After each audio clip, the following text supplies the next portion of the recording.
on the table of the House today, Wednesday, October 17th, 2018, afternoon sitting.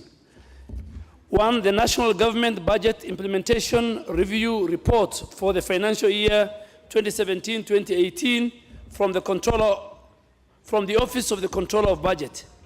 2. The report of the Auditor General and financial statements in respect of the following institutions for the year that ended 30th June 2017 and the certificate therein. 1. The State Department of Infrastructure, Kenya Leather Development Council, Chemilil Sugar Company Limited, Moi University, Public Trustee of Kenya, Kenya Airports Authority, the Cooperative University of Kenya, and the State Department of Agriculture. 3.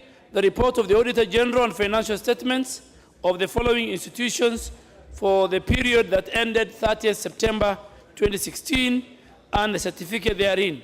1 is the National Alliance Party, and 2 is the United Republican Party.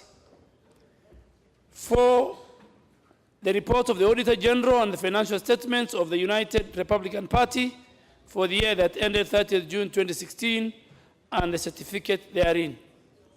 Number 5, the report of the Auditor General and financial statements in respect of the following constituencies for the year that ended 30th June 2017 and the certificate therein. And these are Umura Dikir constituency. Chairperson, Departmental Committee on Health. Thank you, Mr. Speaker. Honorable Speaker, I beg to lay the following papers on the table of the House today, Wednesday, October 17, 2018. Reports of the Departmental Committee on Health on 1, Kenyatta University Teaching and Referral Hospital Project, and 2, alleged irregular specialist recognition of Dr. Samira Soni by the Kenya Medical Practitioners and Dentists Board. Thank you, Mr. Speaker. Very well. The Chairperson, Departmental Committee on Sports, Culture and Tourism. The Vice Chair, Honorable Dr. Lemaine Corey. Thank you, Honorable Speaker. Honorable Speaker, I beg to lay the following papers on the table of the House today, Wednesday, October 17, 2018. Reports on the Departmental Committee on Sports, Culture and Tourism on 1, delegation to George Deuri MP. Thank you, Honorable Speaker. Very well. Chairperson, Committee on Delegated Legislation. I don't have a card, okay.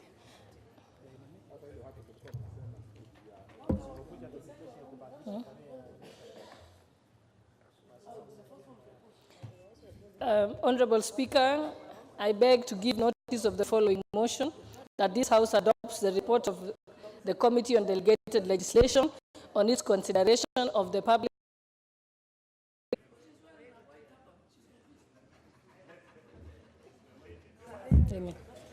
Yeah.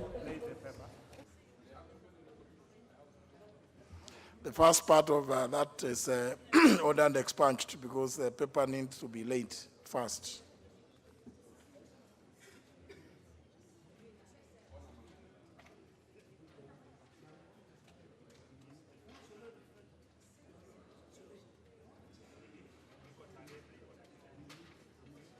I've seen the reports and approved it for tabling.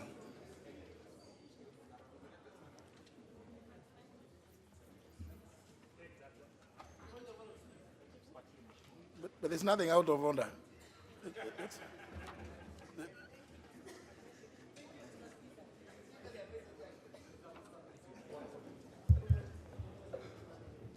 Thank you, Mr. Speaker. Honorable Speaker, I beg to lay the following paper on the table of the House today, Wednesday, October 17, 2018. Report of the Committee on Delegated Legislation on the consideration of the Public Finance Management, Sports, Arts and Social Development Fund Regulations 2018, legal notice number 174 of 2018. Very well. Next order. Notices. Order number 6, notices of motion.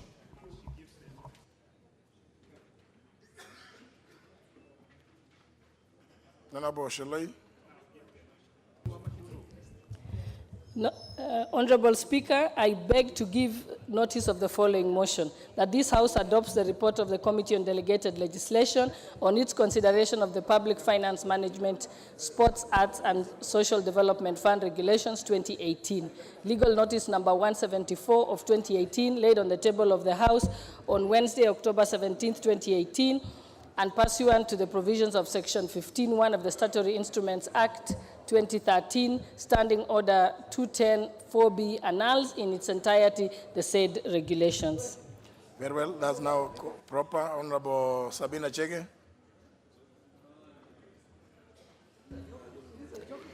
Thank you, Mr. Speaker. Mr. Speaker, Honorable Speaker, I beg to give notice of the following motion. 1, that this House adopts the report of the Committee of Health on Kenyatta University Teaching and Referral Hospital Project laid on the table of the House on Wednesday, October 17, 2018. And second, Honorable Speaker, I beg to give another notice of the following motion, that this House adopts the report of the Departmental Committee on Health on alleged irregular specialist recognition of Dr. Samira Soni by the Kenya Medical Practitioners and Dentists Board laid on the table of the House on Wednesday, October 17, 2018. Thank you, Mr. Speaker. Honorable Korei. Thank you, Honorable Speaker. Last question by the Honorable Danita Gatti.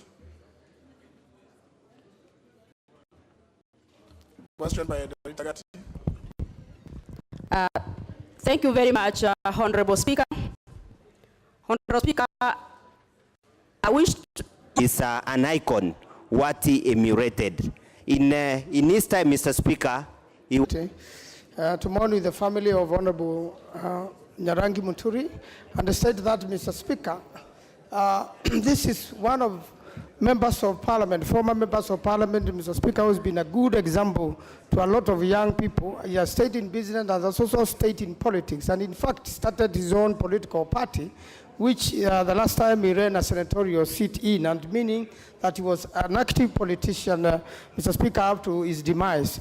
So, with the procedure we are about to engage in at the second reading of this bill at the next step, and demand a voice vote today.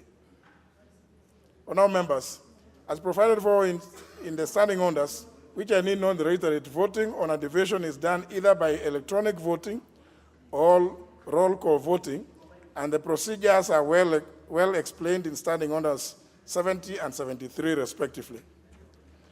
Honourable members, to jog your mind, I'm sure you recall that during the consideration of the President's observations, some members declined to take a vote either electronically or through roll call voting, and hence the voice vote carrying the day.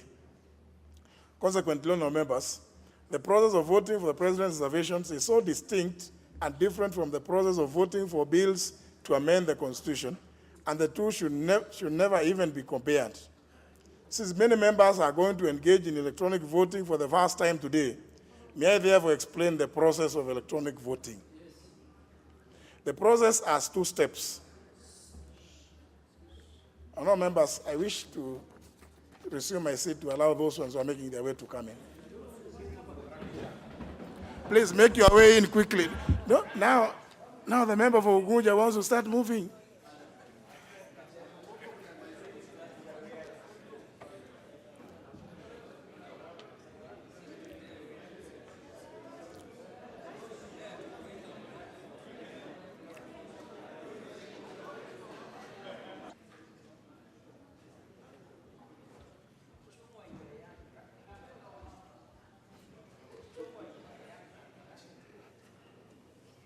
Well, honourable members, not less than 233 members are present in the House after the ringing of the division bell. To ascertain the members present, the following will happen. 1, I'll cause the division bell to be rung for 10 minutes. 2, honourable members, this is provided for in our standing orders. At the end of 10 minutes, the door shall be locked and the bar drawn. No member shall enter or leave the House after this stage. 3, I'll then request all members present in the chamber to log out of the system. 4, during this logout step, I will require members without their cards or those that have had difficulties being identified electronically to stand by the public servants' benches to be recorded manually by clerks at the table and continue staying there until the end of the voting process. 5, members with cards will have 60 seconds to log into the system. 6, members without cards won't be recorded manually. 7, the number of members present shall be displayed on the screens while the number of members recorded announce the results. So all members, including those ones who are at the door, be accordingly advised.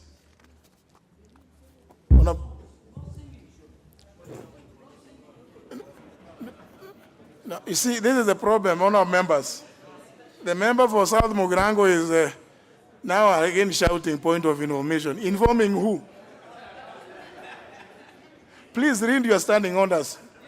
And the Honorable Vincent Mogaka, you are a trained lawyer. Why are you finding it difficult to read these? And they are simple. They are not as complicated as the laws that you have read. Honor members, we cannot start now. There's nothing to debate now at this point. What is out of order, Honorable Bar? What is your point? And there must be a point of order. What is out of order? Mr. Speaker, sir, you know, last time when the voting was done, there was a gross error on the screens. Now and we want to be sure that this time... That is not out of, that's not a point of order. We want to be sure, Resume your seat. Resume your seat. All those electronic malpractices which were there by the machines have been corrected. And the names of the number of members present will be correctly shown. So there is really nothing for us to. So next order, members. Next order. Order number 12, the Constitution of Kenya Amendment number 2 Bill, National Assembly Bill number 5 of 2018, second reading. Honour members,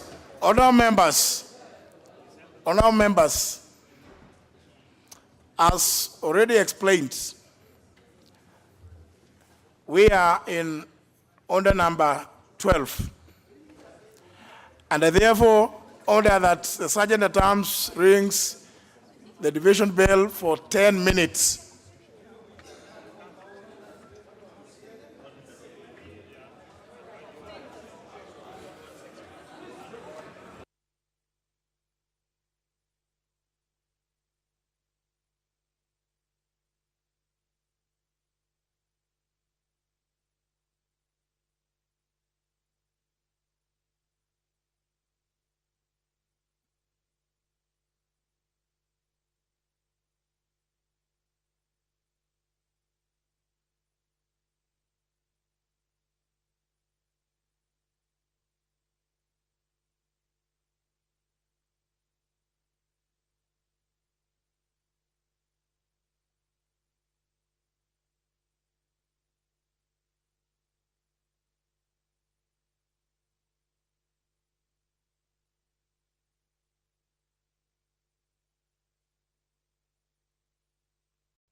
On the members, on the members, on the members, on the members, on the members, take your seats. Take your seats.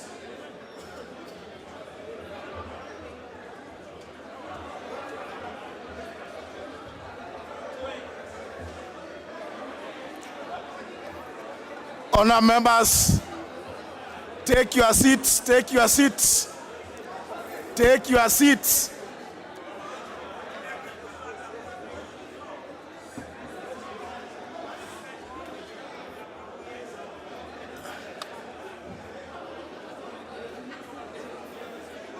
Take your seats, take your seats, take your seats. Take your seats, take your seats.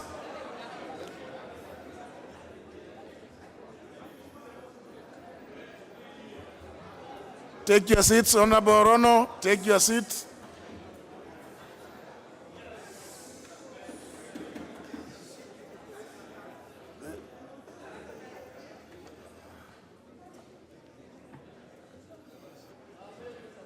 Who is that one now? I don't seem to know. Who? I don't know. It's an unknown soldier, I think.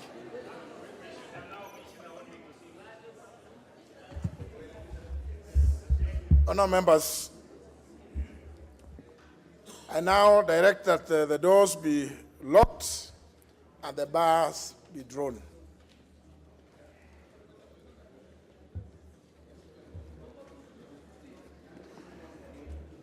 Just to remind you, honour members, at this point, no member is allowed to enter or leave the chamber.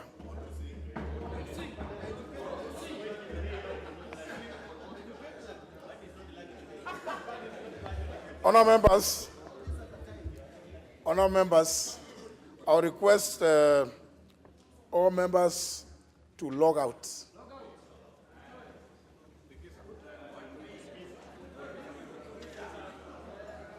Well, like that. Remain like that. Honour members, those have since received representations that there are few members. That member doesn't. You have a problem, Honorable Moroto. Honour members, I have since received representation. Now, honour members, this was the reason why I gave this communication. Now, those members without cards,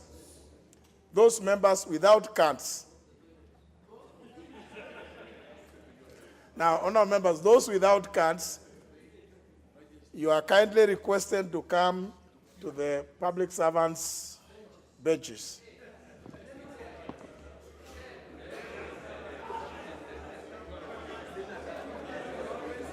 Some of you can come on this side also.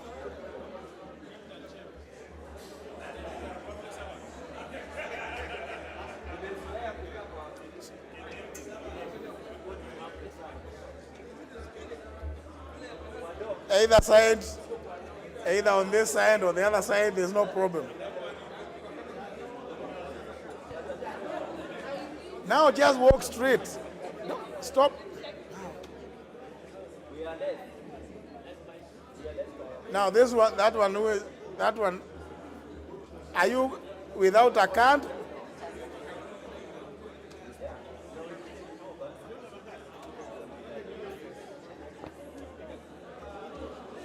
Honorable Nyasuna Wanga, are you without a card or incapable of recognition?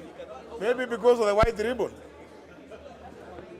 Maybe the machines are not able to recognize you when you wear the white ribbon. Please come to the public servants bench.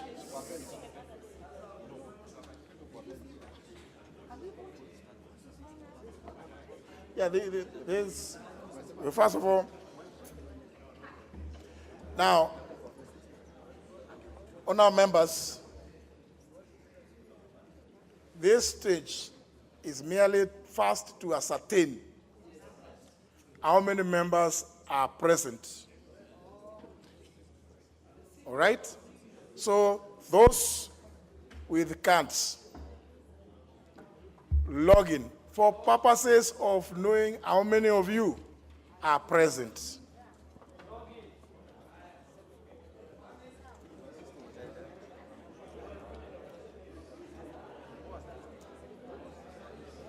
You tell the screen.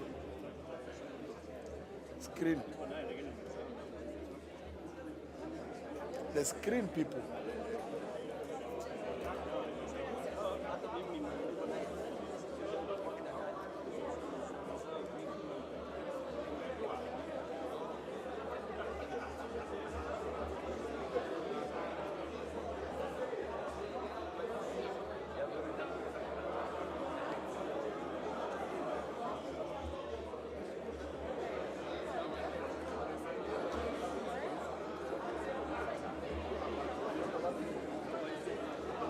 Swaki?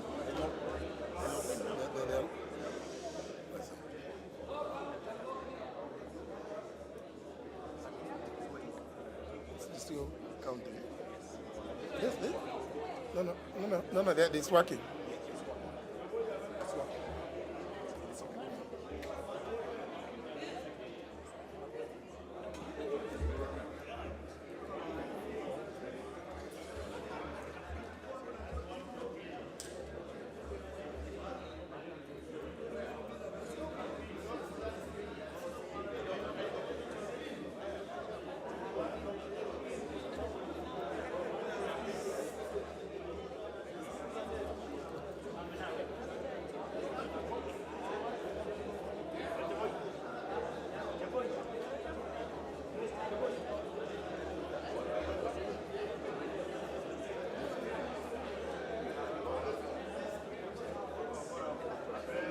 Can you get? Because we need to see them on the screen. We need to know.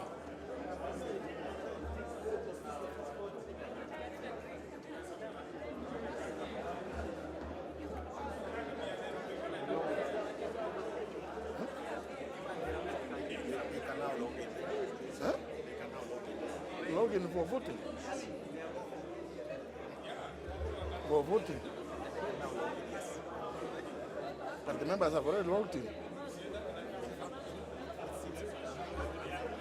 They have already logged in. Do we withdraw? Yes, exactly. They are starting. Okay. They are ready to start. To start voting. Just to confirm the attendance. But we need to see it there. So what do they want?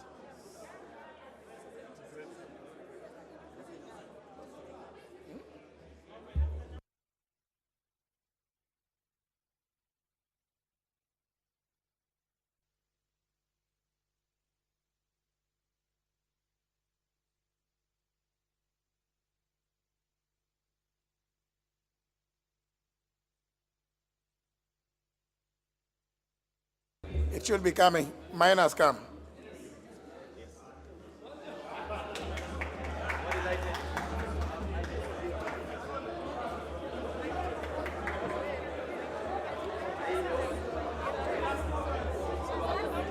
Just a minute.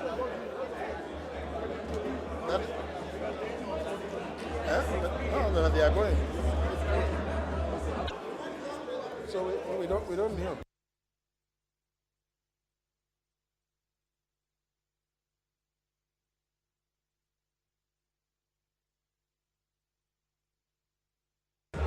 Honor members, honor members. Honor members, this story about rigging, I think is too much. Honor members, electronically, the list of members present is 172. Members present manually, 15. Total number of members present in the House, 187. Accordingly, members, the House cannot proceed to vote on the motion, and therefore, for second reading, and therefore, the motion is defeated.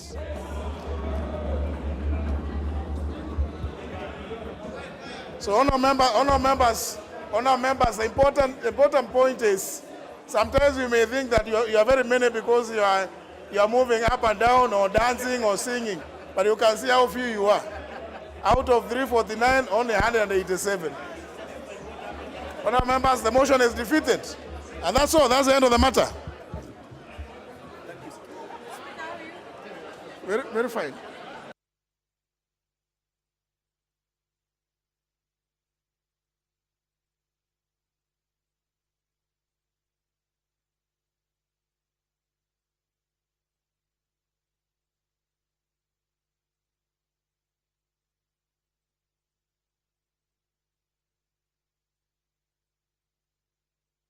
Order. Sergeant, without disrupting the business that is being undertaken, allow the House to proceed. The next order. Honorable Junet, what is your point of order?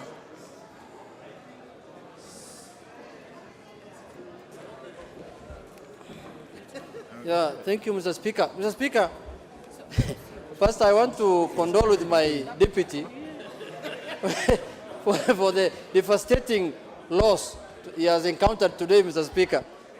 Mr. Speaker, you know, these constitutional bills are heavy bills, Mr. Speaker, and you require numbers, Mr. Speaker. And when you belong to a party with 10 members, Mr. Speaker, you know the consequences, Mr. Speaker, of bringing such a bill, Mr. Speaker. But most importantly, Mr. Speaker, I want to speak to your communication that you have made today, Mr. Speaker, here, which is very important for this House, Mr. Speaker, for those members who care. Mr. Speaker, Parliament is a process of learning for the 5 years you are here, that you learn every day from the Speaker's communication and the standing orders and the Constitution. Mr. Speaker, today is a classical example of how Parliament can conduct its business in terms of voting, Mr. Speaker. Today is a classical example, Mr. Speaker. And I think we went through very well today because you're on the chair. Mr. Speaker, when a member brings a constitutional bill, as you have said it well in your communication, he must know at the back of his mind that he requires 233 members in the second reading, 233 members in the third reading, 233 members in the second reading in the Senate, and 233 in the third reading in the Senate. Mr. Speaker, the President's memorandum also, Mr. Speaker, likewise, as you said it very well, is that you require, Mr. Speaker, you require a simple majority to pass the memorandum of the President. But, Mr. Speaker, you require 2/3 to negate it. So when the first question is put, you can say as many as you are to pass it, and still the ayes can have it. But in the second round, when the numbers are counted, even if we are 200 like we were today, still the nays will carry the day because you don't have the numbers to negate it, Mr. Speaker. So I want to implore to the new members, because we took the last term to learn these processes, to take their time to learn how these things are done in the House, Mr. Speaker, so that you're singing, praising the Lord, and making all kind of noise is not going to help on the floor of this House, Mr. Speaker. What counts is the numbers. How many numbers do you have to pass your motion? How many numbers do you have to pass your bill? So, Mr. Speaker, I want to congratulate you for your communication today, and I want that communication to be given to every member so that you can read and understand it. And if people don't know English, we can translate to Kiswahili. If you don't know Kiswahili, you can now in vernacular language, so that when you come here, you know how voting is done in the House, Mr. Speaker. With those few remarks, I support, Mr. Speaker. Leader Majority, what do you want to say about this? I was supporting this guy. Mr. Speaker, first I want to thank Honorable Chris Wamalwa. It is the right of every member of this House to bring any bill, including a constitutional bill. And from my 12 years in Parliament, Mr. Speaker, Honorable Chris Wamalwa has tried. Of course, coming from a small party. You know, he has really tried because, Mr. Speaker, even where the leadership of the both houses and the big parties, ODM and Jubilee, and their party leaders speak, we sometimes not attain the 2/3. Mr. Speaker, your communication And what happened this afternoon is how Parliament must conduct its affairs. So, Mr. Speaker, those who are used to singing, the choir masters, this is how this House must conduct. Whether we are dealing with a presidential memoranda or whether we are dealing with a constitutional amendment bill. And Mr. Speaker, this is also a wake-up call for any member or group of members who will decide to bring any constitutional amendment. It is not about whether you wear a white ribbon or not. Speaker, it's about how you get the numbers here. Yeah, and how you convince each one of us. So, Mr. Speaker, by wearing a white ribbon, you are discriminating yourself from the rest of the other members. We all of us wear a white ribbon on the day of that bill, or do not discriminate. Because right now somebody will ask, why are there few members? But Mr. Speaker, the other thing people must learn is that for you to survive with a constitutional amendment, you must speak to the majority and the minority leadership. I mean, we are not here by default. We are here, we represent political parties. And political parties' work is to legislate. So Honorable Wamalwa never came as a leader, never came to my office. He never engaged me. So he thought he can, with his 11 members of parliament, he thought he thought he can pass his bill. But today he has realized that Honorable Lagol, which Mr. Speaker, is really agitating. But Mr. Speaker, even out of the numbers that you have read, there are a number of us who are ready to vote no.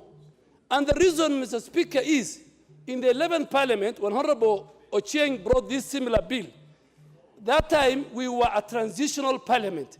We were losing certain months. We came into office in March. Some of us were not convinced, myself and the Honorable Kaluma and many others.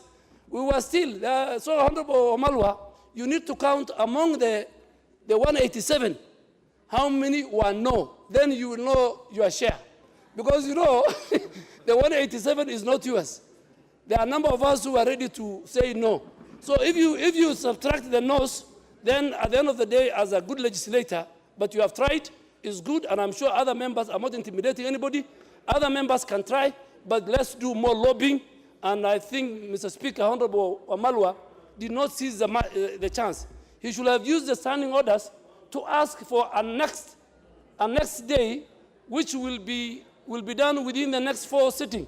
So I expected him, to rise on a point of order and using the standing orders provided that can the question be again deferred to another week, next week. But I really want to thank him. You have really engaged the House. You have really helped us, the leadership. That it's not about singing. It's not about being a choir master. It's about voting electronically or physically. Thank you, Mr. Speaker. Well, I can see the Honorable Chris Wamalwa wants to speak, but before you speak, let me allow the leader of the minority party to say a few words, but also, of course, honorable members, it is also fair that we know when you want to engage members, the particular fora where you need to, not on television stations, it is in this house. Because, television station appearances seem to mislead. So, Honorable John Bandi. Thank you, Mr. Speaker. Mr. Speaker, also allow me to thank Honorable Chris Wamalwa for bringing a constitutional amendment. It's not very easy, Mr. Speaker.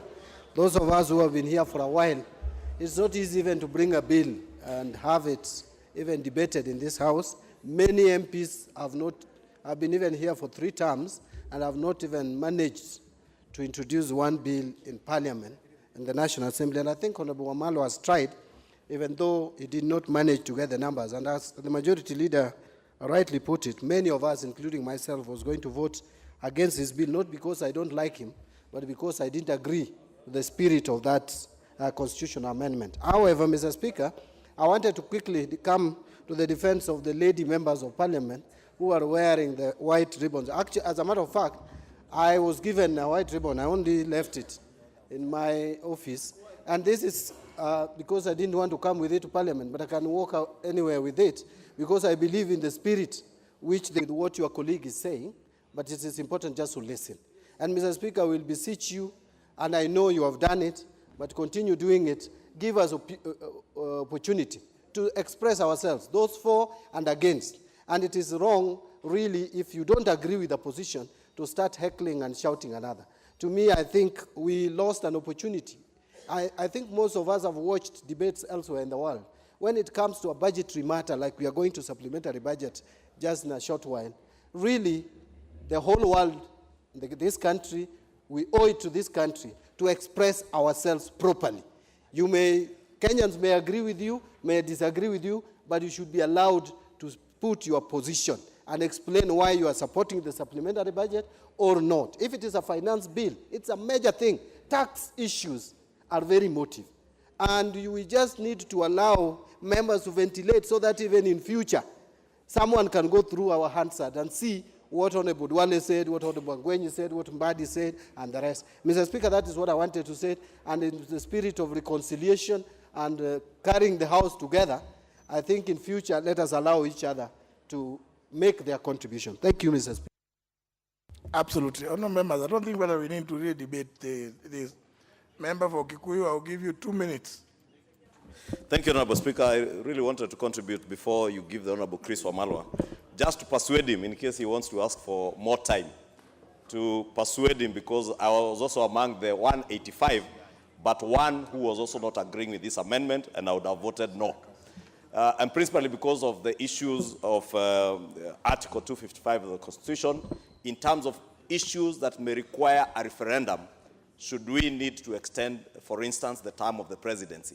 And the fact that the Constitution stipulates that the term of the presidency, or rather the election of the president, will be on the same day with that of members of parliament, in a way, would have been extending the term of parliament and, not, and that of the presidency. And therefore, it may have required a referendum. And this debate, maybe, Mr. Speaker, that we may need to engage in whether really such an amendment is necessary this time. Two, Honourable Speaker, is in relation to what the majority leader has said, that the 11th parliament was transitionary, but this one we have our full 5-year term. And the fact that we have, it is also stated, Honourable Speaker, that we cannot be beneficiaries of any amendments, be it of law or of the Constitution, that we will benefit from. It was going to put us in a very awkward situation because we would have been the first beneficiaries of such an amendment were it to pass, because we would have been extending our term of parliament by probably another 3 months or a few months, and therefore directly become beneficiaries even in terms of the allowances and salaries that we were to draw for those months beyond our current 5-year term. And therefore, Honourable Speaker, even as Honourable Chris Wamalwa gets an opportunity, I want to persuade him that probably there are other ways of looking into this thing. And lastly, Honourable Speaker, I also wanted to believe that the drafters of this Constitution had a lot of wisdom that informed the selection of a date in August. We have only held just one election in 2017 in August, Honourable Speaker. Let us allow this Constitution to be further implemented, and the domestication of this Constitution probably for another 10 or 15 years, Honourable Speaker. Another 2-3 elections, then we'll be able to see whether indeed the date of August or December, which one is better than the other. But I still firmly believe that August is far much a better month. And the drafters of this Constitution, Honourable Speaker, had a lot of wisdom that informed the selection of August other than December. Honourable Speaker, and with that, I beg to persuade Honourable Chris Wamalwa, even as you give him an opportunity to please not to request us to get into this business again in the next 5 days, but to drop this matter and probably reconsider other things in the future. As I also thank him for bringing the bill. He's a good man. Now, honourable members, listening to you, and that's part of the reason why I like always paying attention. You are actually reopening debate. That should have happened in second reading.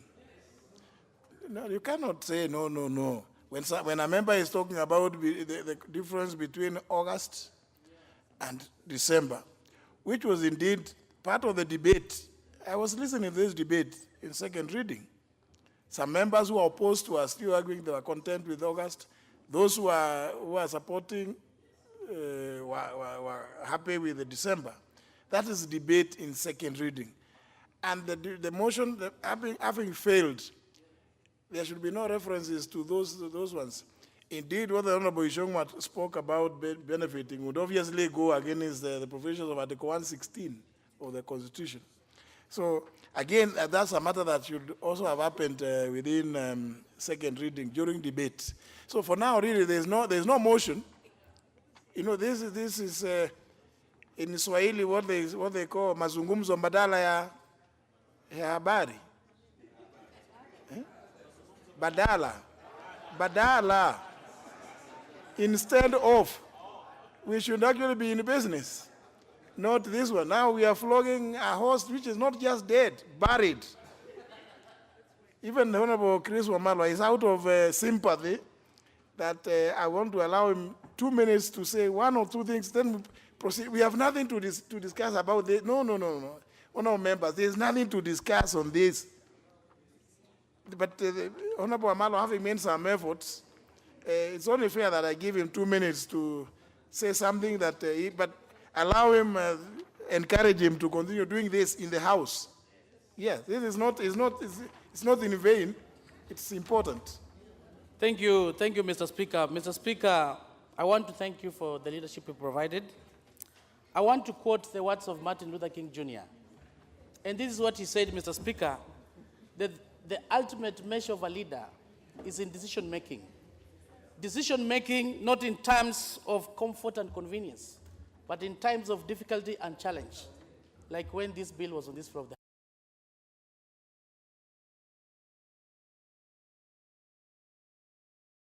business.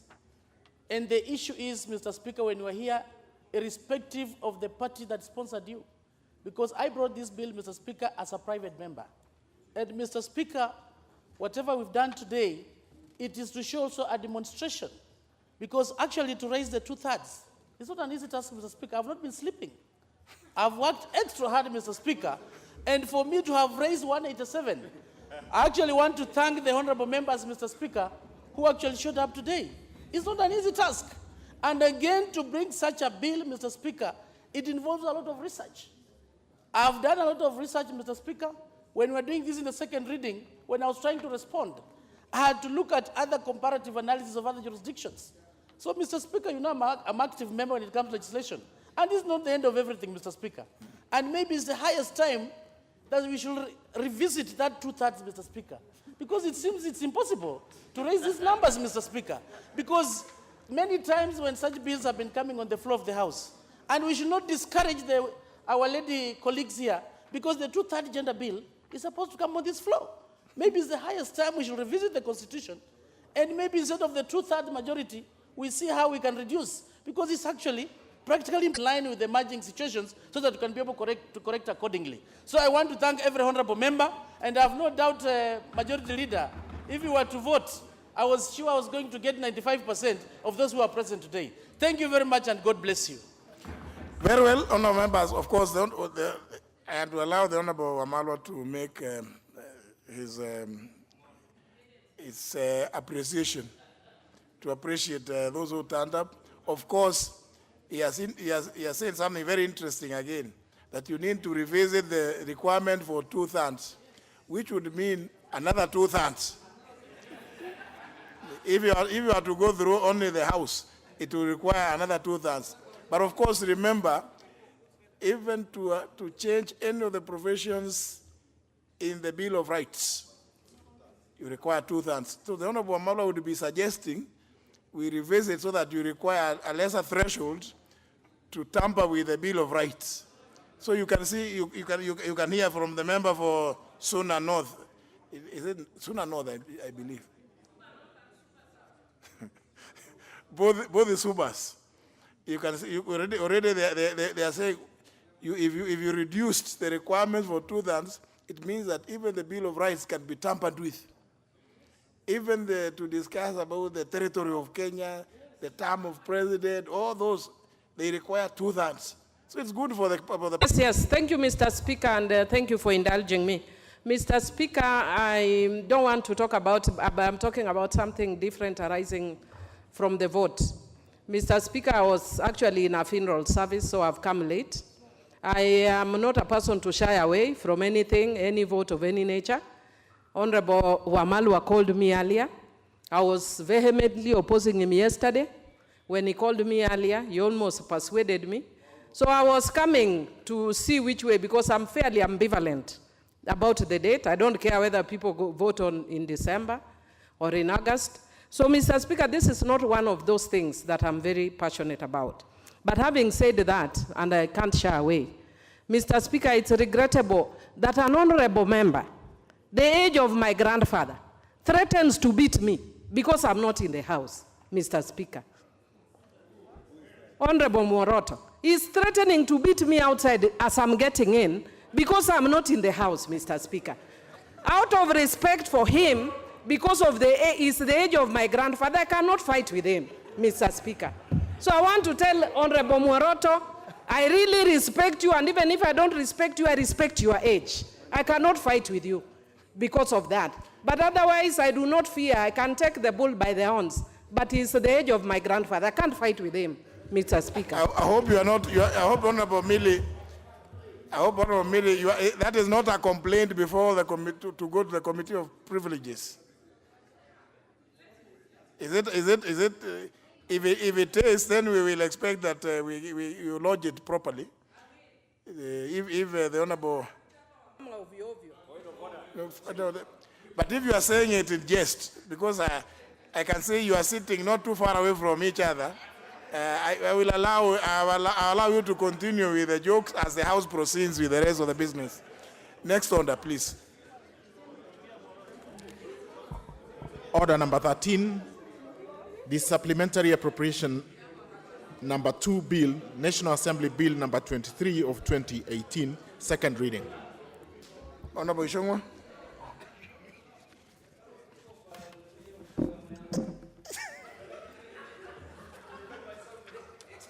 What is the issue? Honorable Mworoto.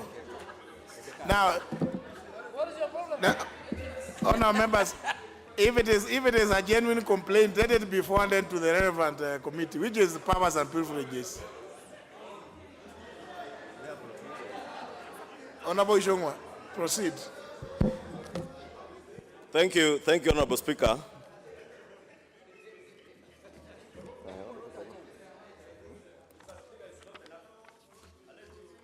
Honorable Mworoto, you want to say something? Yeah. Please.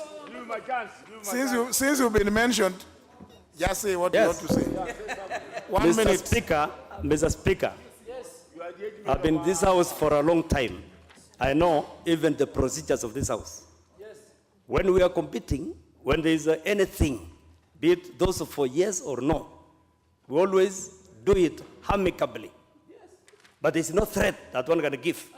Unless this woman here is becoming mad in this house. It is not me that you can play with me. Play with others, not me. Honorable Mworoto, Mr. Speaker. Honorable Mworoto,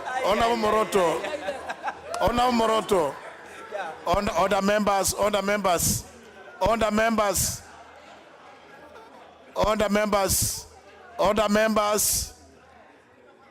You know, honorable members, that is very impolite. The gracious lady, the honorable member for Suna North, is not just this woman. Honorable Mworoto, please. Honorable Mworoto, I thought you said you have many years experience. Now, Honorable Mworoto, you don't have to be agitated. You don't have to be agitated. Yes. Give him the mic. Give him the mic. Yes. Have the mic. Mr. Speaker, I'm saying, yes. Here I am. She referred me as her grandfather. And I'm referring her as a woman. So both of us should come together and say to that. If need be, Mr. Speaker, if need be, I'm the best husband to her, not even a grandfather. Mr. Speaker.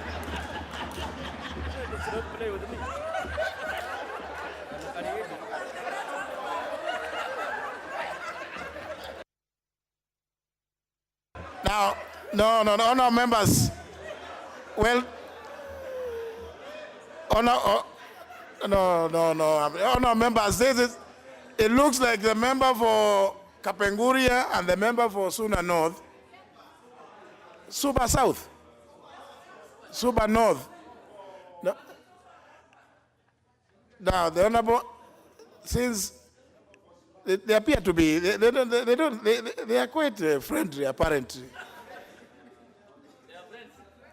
Oh, they are friends.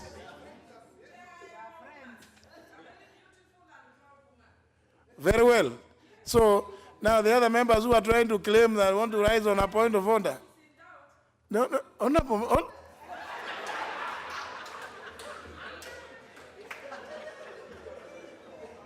Now, let's proceed. Let's proceed with the business now. Okay, that was a brief period of math. No. Please, let's proceed with the business. This is not business. Honorable Speaker, thank you. And indeed, Honorable Speaker, I can confirm that the Honorable Millie Odhiambo and Honorable Member for Kapenguria, Honorable Moroto, are indeed very good friends. They are both members of the Budget and Appropriations Committee and very active members of the Budget and Appropriations Committee, experiencing significant fiscal pressures on account of... Sorry? Now, Honorable Millie, Honorable Akoth, Mabona. Please allow business to appear. Maybe you could go to the corner up there and speak in low tones. I'm sure you can talk to the member for Kapenguria in low tones. Honorable Speaker, I beg to move that the Supplementary Appropriations Bill, Bill number 2 of 2018, be now read a second time. And I was saying, Honorable Speaker, sorry, Bill number 23 of 2018 be now read a second time. And I was saying, Honorable Speaker, that this supplementary aspects for 2018-2019 was prepared when government is experiencing significant fiscal pressures on account of huge budget deficits, budget expenditures, and projected revenue shortfall. The approved estimates, Honorable Speaker, for the financial year 2018-2019 were estimated at Kenya shillings 1.698 trillion for the national government, 372.74 billion for the county governments, and 962.56 billion for the consolidated fund services. This was to be financed through domestic tax and amounting to Kenya shillings 1.923 trillion, and grants amounting to 47.037 billion. The fiscal deficit, Honorable Speaker, for this financial year is projected at Kenya shillings 562.75 billion, which will be financed through both domestic and foreign borrowing. And Honorable Speaker, at this juncture, it's good to reiterate what the leader of minority had just said, that it is very important, Honorable Speaker, that when members are speaking in this House, to afford each one of us an opportunity to be heard. And you listen and get to understand some of the issues at hand, because we missed, as the leader of minority said, a very good opportunity, not only to be heard by our constituents for those who are opposing the finance bill, but also for those of us who are in support of the finance bill, to be heard as to why we were in support, Honorable Speaker. Because this budget deficit of 562 billion, Honorable Speaker, that I say is to be financed from both domestic and foreign borrowing. Honorable Speaker, the failure to pass that finance bill, Honorable Speaker, would have had very big ramifications on making this deficit, moving it upwards to the tune of about 700 billion. And that would have meant that then we would have to borrow more, either from the domestic market, to the detriment of our small and medium enterprises who are struggling to access credit from the domestic market, or to go out and borrow from the foreign borrowing at a time that every other person is complaining of a huge debt burden, Honorable Speaker. And therefore, it is good and only right that we allow each other an opportunity to be heard and to be listened to, Honorable Speaker, and make our case. and vote as we did this afternoon. And I wish that we had that opportunity during the finance bill debate on negating, for those who wanted to negate the presidential memorandum. Mr. Speaker, on account of the expected revenue shortfalls and amidst expenditure pressures, the supplementary budget proposes a reduction in the total budget estimates of 55.1 billion shillings, of which 11.724 billion is from the recurrent expenditure and 34.27 billion is from the development expenditure.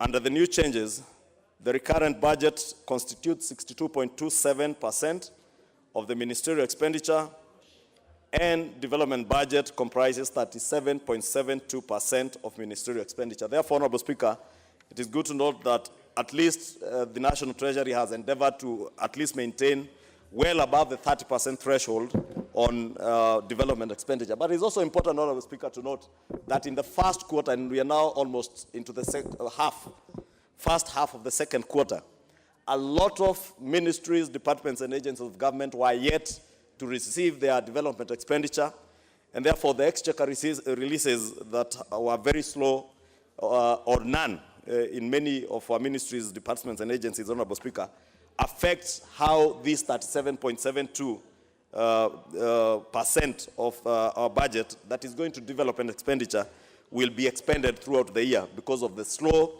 and delayed exchequer releases. And therefore, I want to call on the National Treasury to ensure that in this second half of this second quarter and moving on to the third and the fourth quarter, and also this second quarter and the third quarter, because any exchequer releases, Honorable Speaker, in the fourth quarter may not be very meaningful, especially for development expenditure, since people will not be able to procure and expend that money before the end of the year. And therefore, I want to urge the National Treasury to ensure that they have expended with the exchequer releases well enough this quarter and the next quarter to allow ministries and departments of government to spend, and not just spending, Honorable Speaker, for the sake of spending and development in the regions where this money is being targeted to, but also to allow many of our business people, Honorable Speaker, who today are crying that there is no circulation of money in the country. Government is the single largest spender of money, Honorable Speaker, and with government and the necessary intervote adjustments.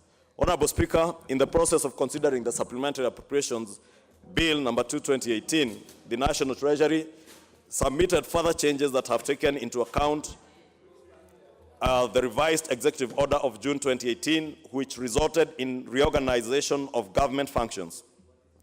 The changes in the structure of government has affected the following votes in Annex 1 of the report that we tabled this morning, Honorable Speaker. And one is in the State Department for Housing and Urban Development, the State Department for Public Works, the State Department for Tourism, the State Department for Wildlife, the State Department for Public Service, and the State Department for Youth. Mr. Speaker, it is important to note that the proposed amendments will not in any way alter the overall budget contained in the supply resolutions and subsequently the Supplementary Appropriations Bill number 2 of 2018. The changes entail splitting of the affected votes and transfer of functions and unspent resources. The net effect remains as earlier proposed in the Supplementary Appropriation Bill, with an overall budget deficit of Kenya shillings 37,603,662,418, of which 9,063,228,418 was for recurrent expenditure and 28,540,434,000 for the development expenditure. Honorable Speaker, pursuant to Article 118 of the Constitution and Standing Orders 127.3, the Budget and Appropriations Committee sought public participation by seeking views through a newspaper advertisement. In addition, or in other words, what we normally call the fiscal deficit, Mr. Speaker, should not exceed 5.6%, Mr. Speaker. And Mr. Speaker, when we passed the budget in June, the fiscal deficit, Mr. Speaker, was a huge amount, close to 7%, which was not going to augur well for this, our nation, Mr. Speaker. And again, just to further justify the reason, Mr. Speaker, why we are getting expenditure, by that 55 billion so that we maintain the fiscal deficit at 5.7%. And Mr. Speaker, even with that deficit, you in real terms, you'll realize that government is going to borrow to finance this particular expenditure this year, Mr. Speaker, are all 569 billion shillings, Mr. Speaker. And in fact, when we met as budget committee, it was a proposal by Treasury that they wanted to maintain the deficit at 562. But for us to come down to 562, Mr. Speaker, it required us to reduce including CDF. It required us to reduce including monies to county government. It requires, Mr. Speaker, to even reduce funding to independent organs like judiciary. And it is because of that reason, Mr. Speaker, that we agreed together with Treasury that we can maintain the deficit at 569 billion shillings so that we can give adequate resources to the institutions I have just mentioned, Mr. Speaker. And Mr. Speaker, as we process and as we lobby members to pass this appropriation bill, we'll also want to make everyone really understand the current situation. That, Mr. Speaker, the county governments will be losing an amount, some 9 billion shillings, Mr. Speaker, and we want them to understand that this 55 billion shillings, Mr. Speaker, reduction has affected all departments of government, all independent commissions, Mr. Speaker, and all the arms of government, Mr. Speaker. So we'll be requesting, even when we make a revision of the Division of Revenue Bill, that our friends and colleagues in Senate will be able to agree with us that we need to also reduce that amount to county governments by 9 billion, Mr. Speaker. Mr. Speaker, you'll be able to note, or Madam Speaker, you'll be able to note in our report that we did invite everybody. We did invite everybody to come before the Budget and Appropriations Committee. And, Mr. Speaker, we even held a sitting yesterday, hoping that the Council of Governors, who we had written to specifically, to come before us. But, Mr. Speaker, Madam Speaker, the Council of Governors did not get time to come before us so that they could come and defend their position. And I want to agree that absence of the Council of Governors basically means they did not come, and I want to believe is because they agree with our position. Madam Speaker, after we process this appropriation bill, which I beg members that we do it this week, so that everyone can start accessing monies. Whether it is the State Departments, Madam Speaker, at the moment, they are not able to access much of the allocations to them because this bill is before this House. Madam Speaker, the very popular fund, which we succeeded to make sure that they receive adequate resources, the CDF, Madam Speaker, also they will be able to receive their funding properly after we pass this appropriation bill. And equally, Madam Speaker, even the county governments, they will equally, they are anxiously waiting for this House to process this appropriation bill. Of very, very importance, Madam Speaker, as Budget Committee and as members of this House, we do appreciate the role being played by the judiciary in ensuring that we all adhere to the laws in this country. And in this supplementary budget and through this appropriation bill, Madam Speaker, we have enhanced the funding to judiciary by 1.5 billion shillings. And I want to believe the judiciary, the Chief Justice and his team, came before us, the Budget and Appropriations Committee, and we did agree that, yes, it is true that judiciary needs more funding, and it is the only organ in this appropriation bill which actually realized again that they realized a whole 1.5 billion shillings so that they can dispense their services to Kenyans very fast and promptly. Madam Speaker, we shall be calling the CDF board, now that I know members will be able to process this appropriation bill by tomorrow, that they promptly disperse funding to constituencies. I know how anxious members are that we are in financial year 2018-2019. Your proposals have not even been approved by the board because of the certainty in terms. Because, Madam Speaker, as we are talking now, we have already, you know, this House passed the Committee of Supplies report. So we have actually passed that now report, which means we cannot change it. So what I'm going to say, Madam Speaker, is for the future is move to the future. And more likely I'll be proposing that as we move to the second supplementary, what I'm going to say needs to be considered, Madam Speaker. I just want to share some statistics, Madam Speaker. Madam Speaker, last year in December, when we started the budget process, at that point, revenue projection was about 1.7 trillion. Around February, when we got the budget policy statement, revenue projection was reduced to 1.6 trillion. As a result of that now new reduction, Madam Speaker, there was a negotiation on how much goes to the county governments. And that's the time the figure of 314 was agreed at the IBEC, the Intergovernmental Budget and Economic Council. The figure of 314 was agreed. Now, Madam Speaker, what happened is, come June, we revised the revenue projections upwards again to 1.7 trillion. Now, out of that review, Madam Speaker, it's only the national government which increased their figure. County government figures were not affected. They still remained at 314. Now, come September, as a result of not approving the finance bill, the same figure, revenue projection was reduced again to 1.6 trillion again.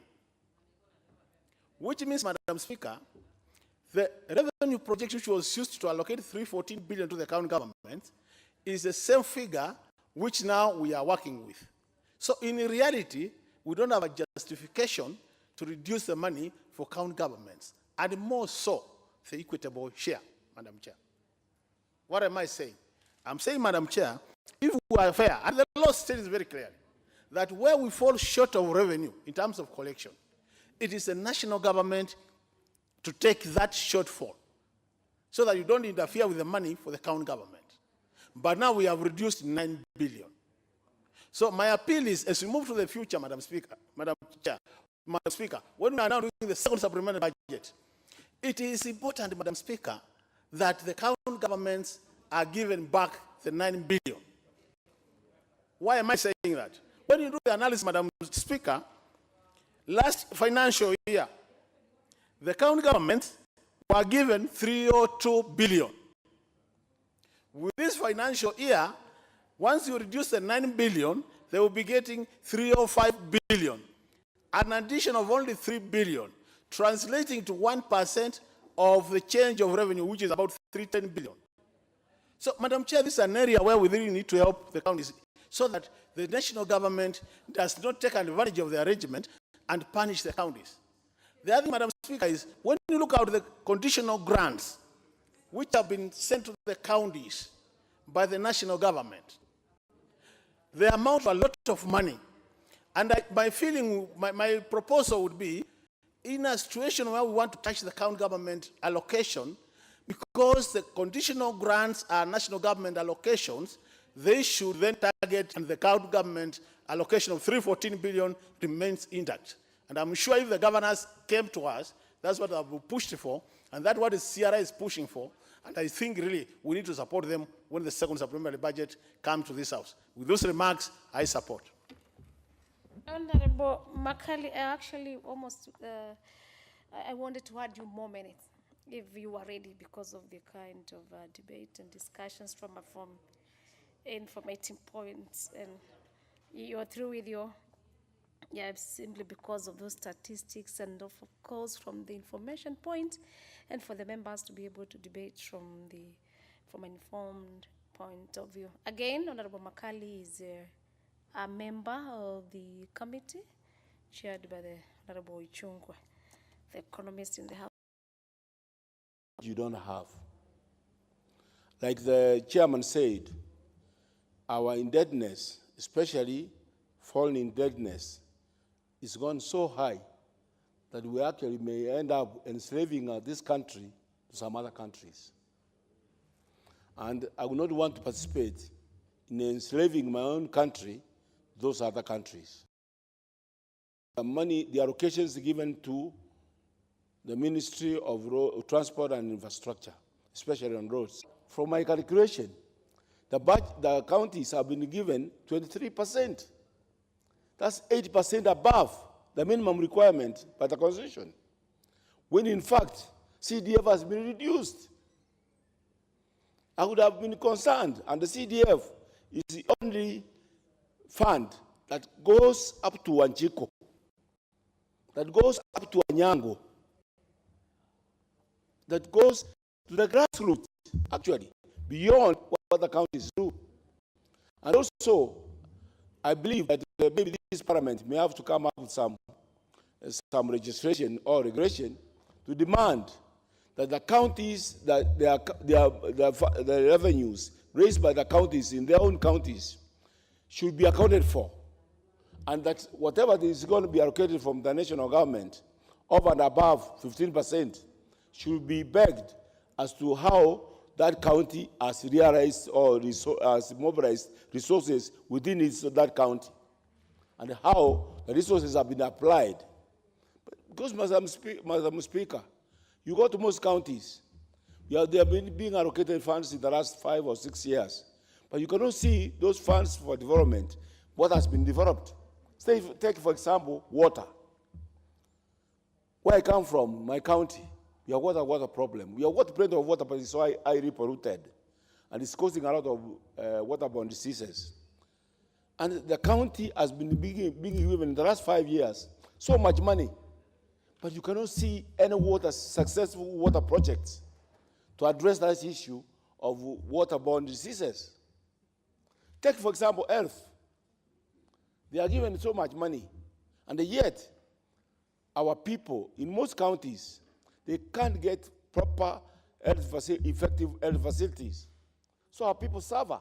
Those who fall ill suffer. They end up in private hospitals.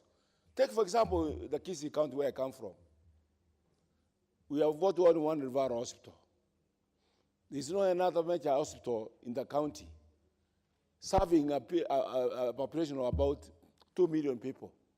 And yet, the money is being advanced to that county instead of... Said that when you do a lot of supplementary budget, it means there is a problem in budgeting structure of the system.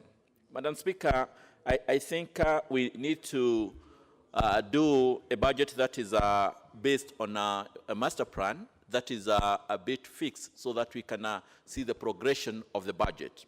Madam Speaker, when you do supplementary budget 3 months after at the beginning of the financial year, it means there is a very big issue that we need to address from the word go. I have seen all over time and the way we spend this money, and that's why Kenyans come together to collect resources together so that they can spend. If we continue spending money in the wrong areas, our country will drag and it will not develop as fast as we want. Madam Speaker, we know this is an agricultural-based country. We should appropriate and we should spend more on the agricultural area so that we can grow the economy. Madam Speaker, we collect revenue, then we give to the county without checking the production part of it. Unless we do that, at the end of the day, it will come to a standstill. Because in every section, if you keep on funding and you're not collecting with the same amount, most likely you will come to a dead end. So I tend to think as we give money to the counties, we should also encourage them to do production, to collect more resources from the county, because if we don't do that, at the end of the day, we are going to come to a standstill. Madam Speaker, also, we cannot rely on borrowing money to finance our recurrent budget. Because you see, like the current budget, we have, current times, we have been borrowing to finance the recurrent expenditure. At the end of the day, if we continue doing this, it means we are not growing. We have to see how we are going to borrow money and put in the capital development of this particular country. Otherwise, at the end of the day, we are going to come to a standstill. The other issue where we have to check is the issue of corruption. We know people are talking about corruption time and again. We can see there are so many people who have been taken to court. So if you tax Kenyans more and still they have that concept, the money is being stolen, then we are not helping and we are making Kenyans to be more frustrated and to feel that frustration at the end of the day. And Madam Speaker, we have to do something about it. It is good, it is being fought, but we have to see to the end. We have to create that confidence to Kenyans that their money is not taken in the wrong direction. Mr. Speaker, also, Madam Speaker, also we have to check the ineptness of our systems. For example, if you go to the port of Mombasa currently, you will find there are so many containers uncleared. And the businessmen here are crying every day their systems are not operating. The KRA, the Kenya Bureau of Standards, they have locked the boat at the port, meaning that the items are not coming in the country. Madam Speaker, I was talking to one of my farmers in the constituency who has employed so many people in these flower farms. And he's telling me for the last 3 months, he does not have fertilizer. So he's coming to a standstill, and the containers are lying at the port because of our inept systems in the country. So we have to do something when it comes to this correction of revenue. Madam Speaker, also I tend to think we have to have a budget that is development-based, that is based on a master plan to grow the country, not a budget that is based on an impasse decision. They realize the economy and also realize the development of this particular country. Madam Speaker, there is also an issue that I think the budget should address, and the finance department, the counties should be given money on a fixed term. They should be aware when they will get this money. Madam Speaker, if you go to a country like South Africa, they have a fixed date. I think 3 or 4 days, they know at the end of June or 1st September, for example, they will get the first tranche. When it comes to January, maybe they will get the second tranche. Instead of getting the money when it comes, they have to plan as the money that they are given. So we have to have something that is tangible. We tell the county in January 1st, you will get a certain amount so that they can also plan. Otherwise, the counties are unable also to operate because they are relying on the national government to give the money. So I think we have to be a bit serious on how we take money to the county, and that is why I tend to think people are feeling as if there is a burden to Kenyans. The issue is we have not catered for the part of the correction of revenue at the county level. So we should now start changing the tune. We tell the governors, correct money, correct revenue, fund your systems. Because at the end of the day, if we don't tell them, if we keep on cheating them, we'll keep on giving money, at the end of the day, it will not be possible.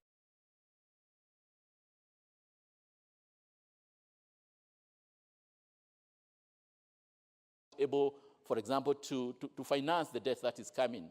And also we are not able to give the capital expenditure. At the moment, you see, it's like everything is at standstill. And the businessmen are being auctioned. If you read today's papers everywhere, you'll see a lot of Kenyans being auctioned, and yet they did business with the county, with the national government, because they are not being paid. Their vehicles, their trucks, you can check the records with the banks. They are being auctioned because things are not happening. We have to do something about our country, and that is the issue of the budget. We have to take this money where it is required so that our country can grow. You remember every time people say in 1978, the Kenya was at par with the eastern side. The dollar was almost equivalent, but we were left behind. That is the time we were taking money to the agricultural area. Everybody coming out of school was employed in the farms. Our farming sectors were doing very well. Coffee was doing very well. Tea was doing very well. Petroleum was doing very well. Cotton was doing very well, because we had taken money where it belongs. But today, we take money to irrelevant issues, and we keep on complaining about Kenyans are not employed. With those few remarks, I want to support this bill. Very well, very well. Members, yes, I can see a member of the Public Accounts Committee, which we know very well, the Public Accounts Committee, how important they are in the allocation of resources to counties. I'm actually the vice chairperson, but we have Honorable Nyoro Ndindi. Thank you very Member much, for Honorable. Kiharu. Yes, from the great constituency. Tell us on the audited accounts. Yeah. The most recent ones, and as of the Public Accounts Committee presentation and examination to the House. Thank you. I agree, Madam Speaker. From the great constituency called Kiharu, from the county that gives the entire Nairobi and Kiambu water, Madam Speaker. Madam Speaker, I rise to support. You are starting from a note that is making members raise in I am being crudely, and let us be relevant. and I hope I will get these Honorable minutes Ichung'wah, back. Honorable Ichung'wah, I know you are the chairperson, the chairman of the budget, and what Honorable Member Kiaru was trying to assume that he was introducing himself, unless The consumer of our water. your own intervention, yes. Let's hear what the member for Kikuyu, Thank the debate in the House. The Honorable Kiaru, member for Kiaru, just. Thank you, Please Madam. Let us try to be relevant. We know what some of the. If you look at the monetary landscape in this country, Madam Speaker, you talk about inflation, you talk about exchange rate, Madam Speaker, we are at a very stable atmosphere. But Madam Speaker, it has to be noted that it's not the work of central bank or the central bank governor or the monetary committee to actually grow the economy. They are doing their work very well, a spreaded kind of job, Madam Speaker. But when you come on the other side, that should actually be stimulating the growth of the economy by having good physical planning, Madam Speaker, I have to say I have a lot of reservations. And Madam Speaker, this could be the reason why our country, we are having so much we are doing, infrastructure-wise, we are having billions being spent, but Madam Speaker, the truth of the matter is that even us seated here, some of us are business people.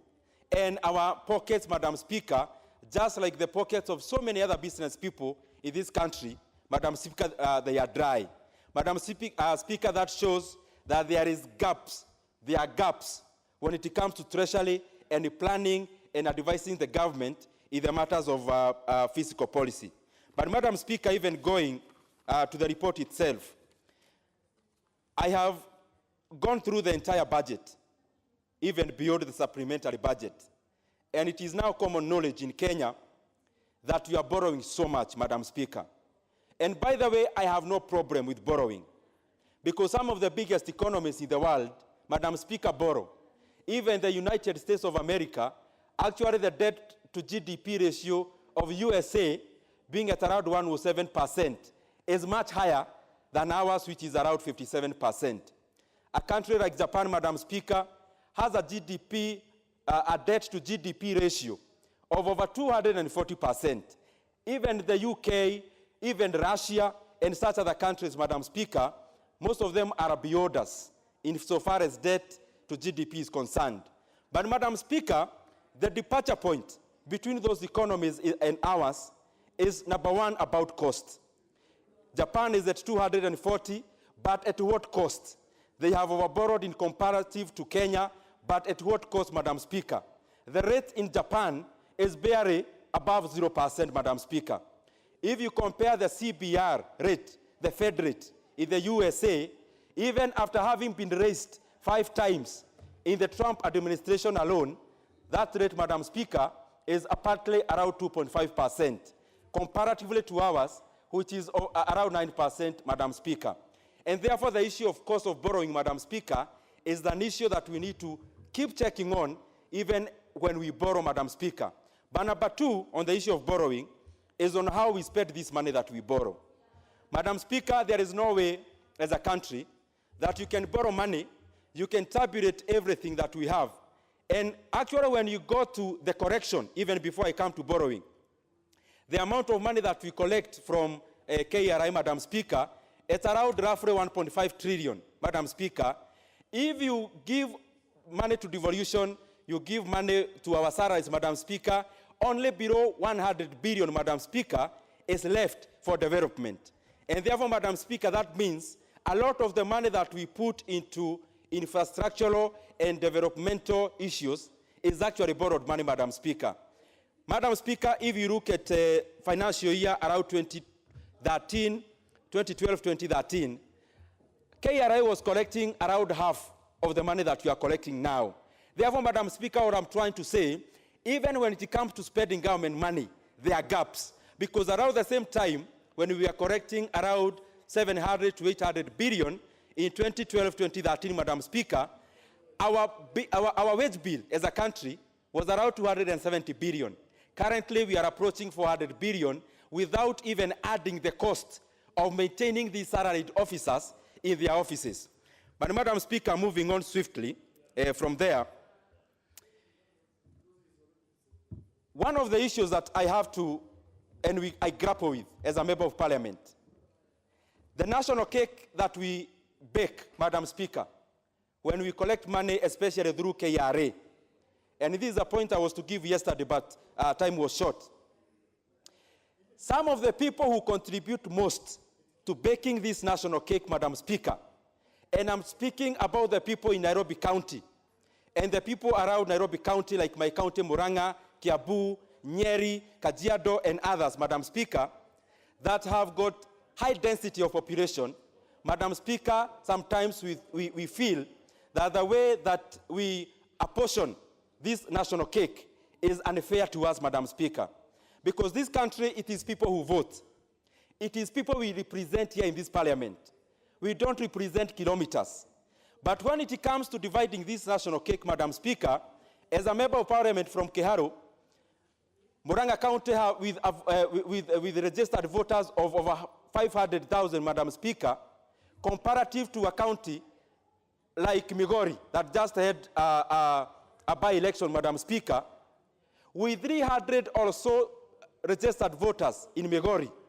They have eight constituencies. Our Murang'a, with much more, close to over 50% of that, we have actually less constituencies. When it comes to CDA, for example, I get the same amount as a person who is representing 10,000 people, Madam Speaker. And I don't think this is justice to the people who contribute to the baking of this national cake. This House and this country have to adopt the issue of one man, one vote, one shilling. We don't vote in terms of kilometers, Madam Speaker. Neither do we even pay taxes on the basis of kilometers. And therefore, Madam Speaker, this issue of thinking the people around Nairobi, and especially Murang'a, are well off. And therefore, we are not even considered for issue like equalization fund, which is also an expenditure from the same budget, Madam Speaker. I think we need to align that. Madam Speaker, as I go to the finish, this issue of borrowing, I still keep thinking that as a country, we actually have an answer. And Madam Speaker, I want to give in a way of an example. Madam Speaker, we are just about to build a highway from Nairobi to Mombasa at a cost of around 300 billion Kenya shillings, Madam Speaker. But Madam Speaker, I keep thinking, and this is the common law, that you only borrow what you don't have, and you borrow when you don't have. But Madam Speaker, I think our country is so rich, and we have so many other resources at our disposal that we don't actually go into borrowing. And this is one of the examples. Madam Speaker, there is a company called Safaricom. Madam Speaker, others would argue, why would you sell a company that is profitable? But Madam Speaker, corporate tax in Kenya is around the same 35%. Some minutes were stolen, Madam Speaker. I need your intervention so that I finish my point. But Madam Speaker, as I finish this point, Madam Speaker, others may argue that why would you sell Safaricom, which is the most profitable company in Kenya? But Madam Speaker, you sell your cow at its peak.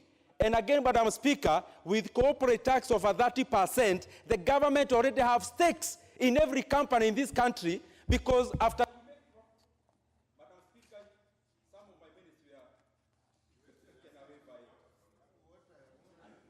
You are the one who made him raise the intervention through your introduction. Just give him 1 minute, because... All I'm trying to say, Madam Speaker, and I try to talk very fast, these are some of the areas that we can fetch money without necessarily having to carry a lot of burden by borrowing money, Madam Speaker. But even the issue of duplication, Madam Speaker, like look at the current scenario in our roads. We have Kera, we have Kenha, we have Kura, and so many other entities. Why can't we have one body, have one DG, and then devolve all the other officers to supervise what is going on huko mashinani, Madam Speaker? And this duplication, when you got water, it is still there. Madam Speaker, I can see my time is up. I thank you very much, and I support. And you support the member for Kiharu. The floor goes to the member for Bondo, the Honorable Ogola Ochanda. Thanks, Madam Speaker. There are quite a bit of complaints around me. I don't know, but I got here and Nikal had not placed his card.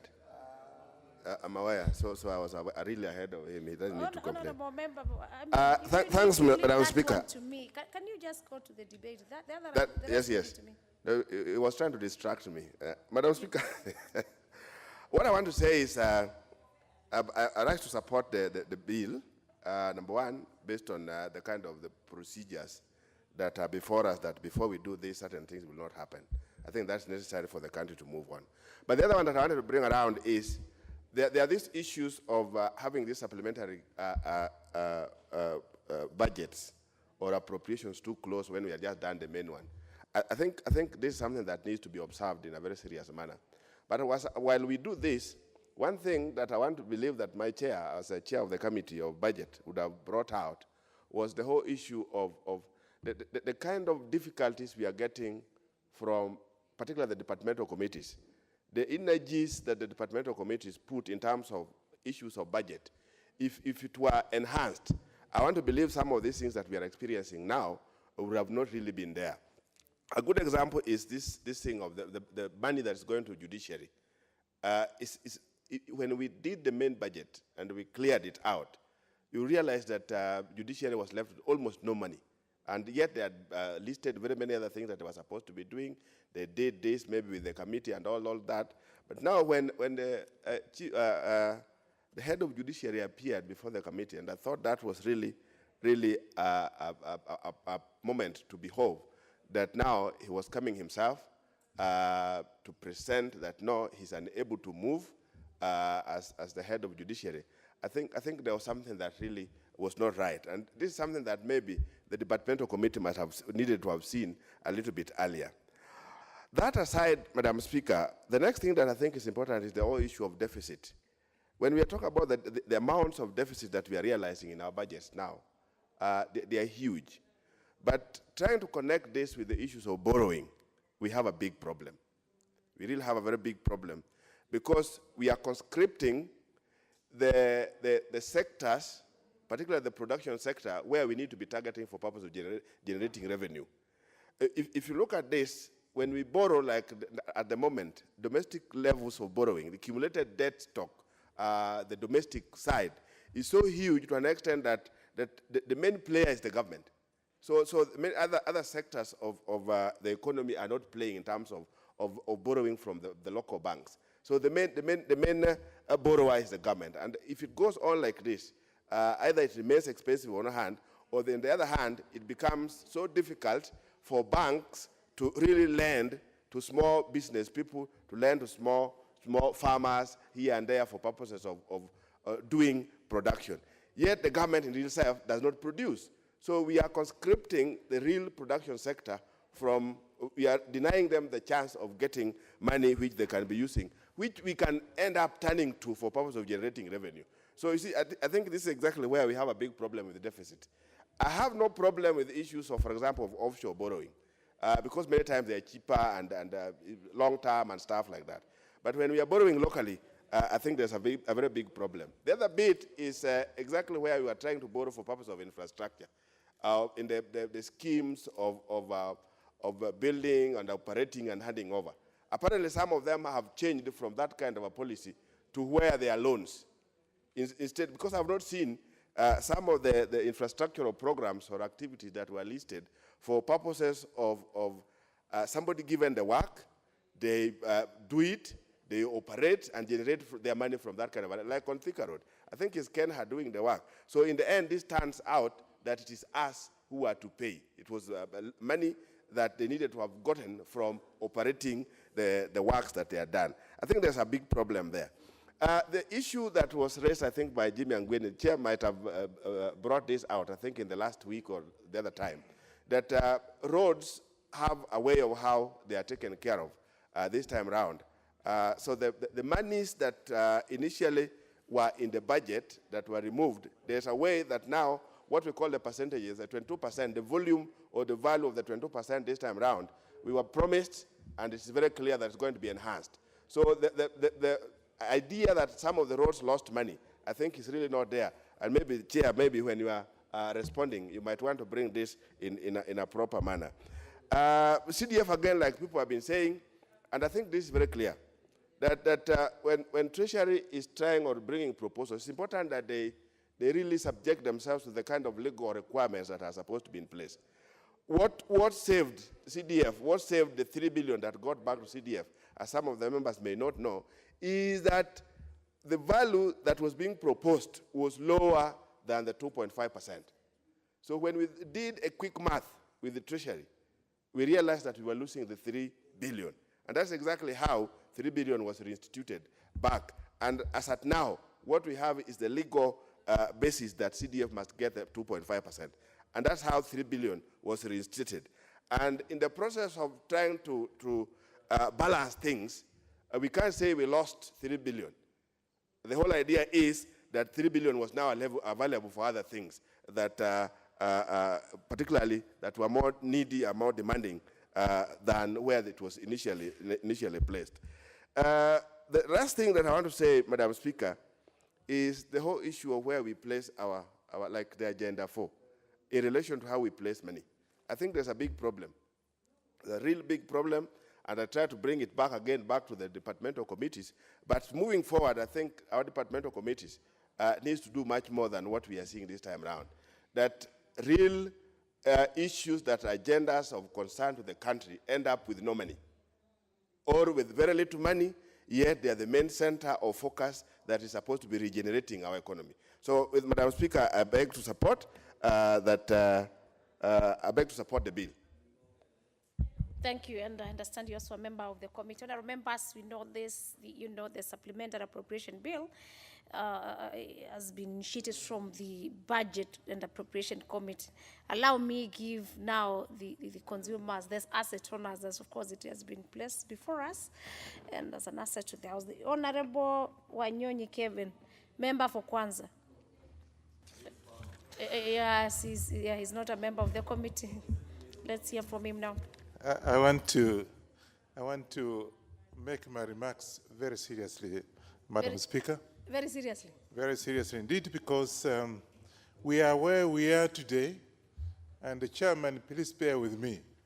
We are where we are today, Madam Speaker, because of lack of discipline, fiscal discipline, among the people actually who are working in Treasury.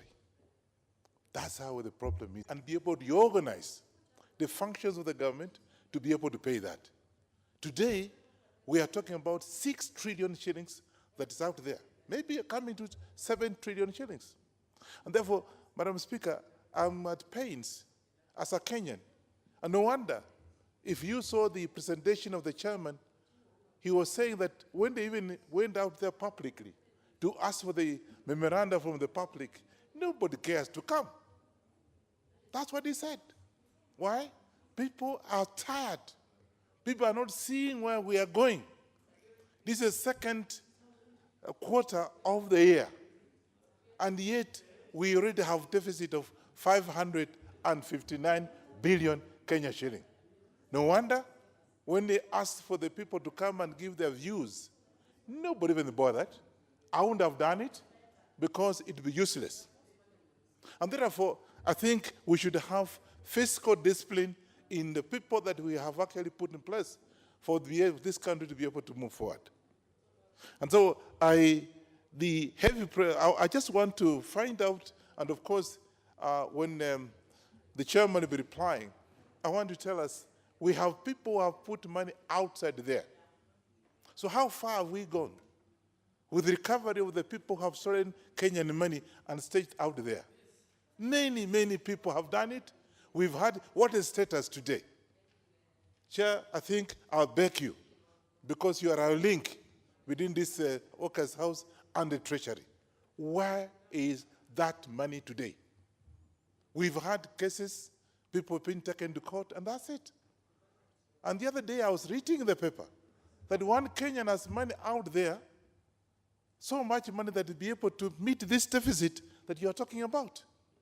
So, Chair, please, you are the link between us there, and tell us when you're replying this motion, which I want to support, by the way.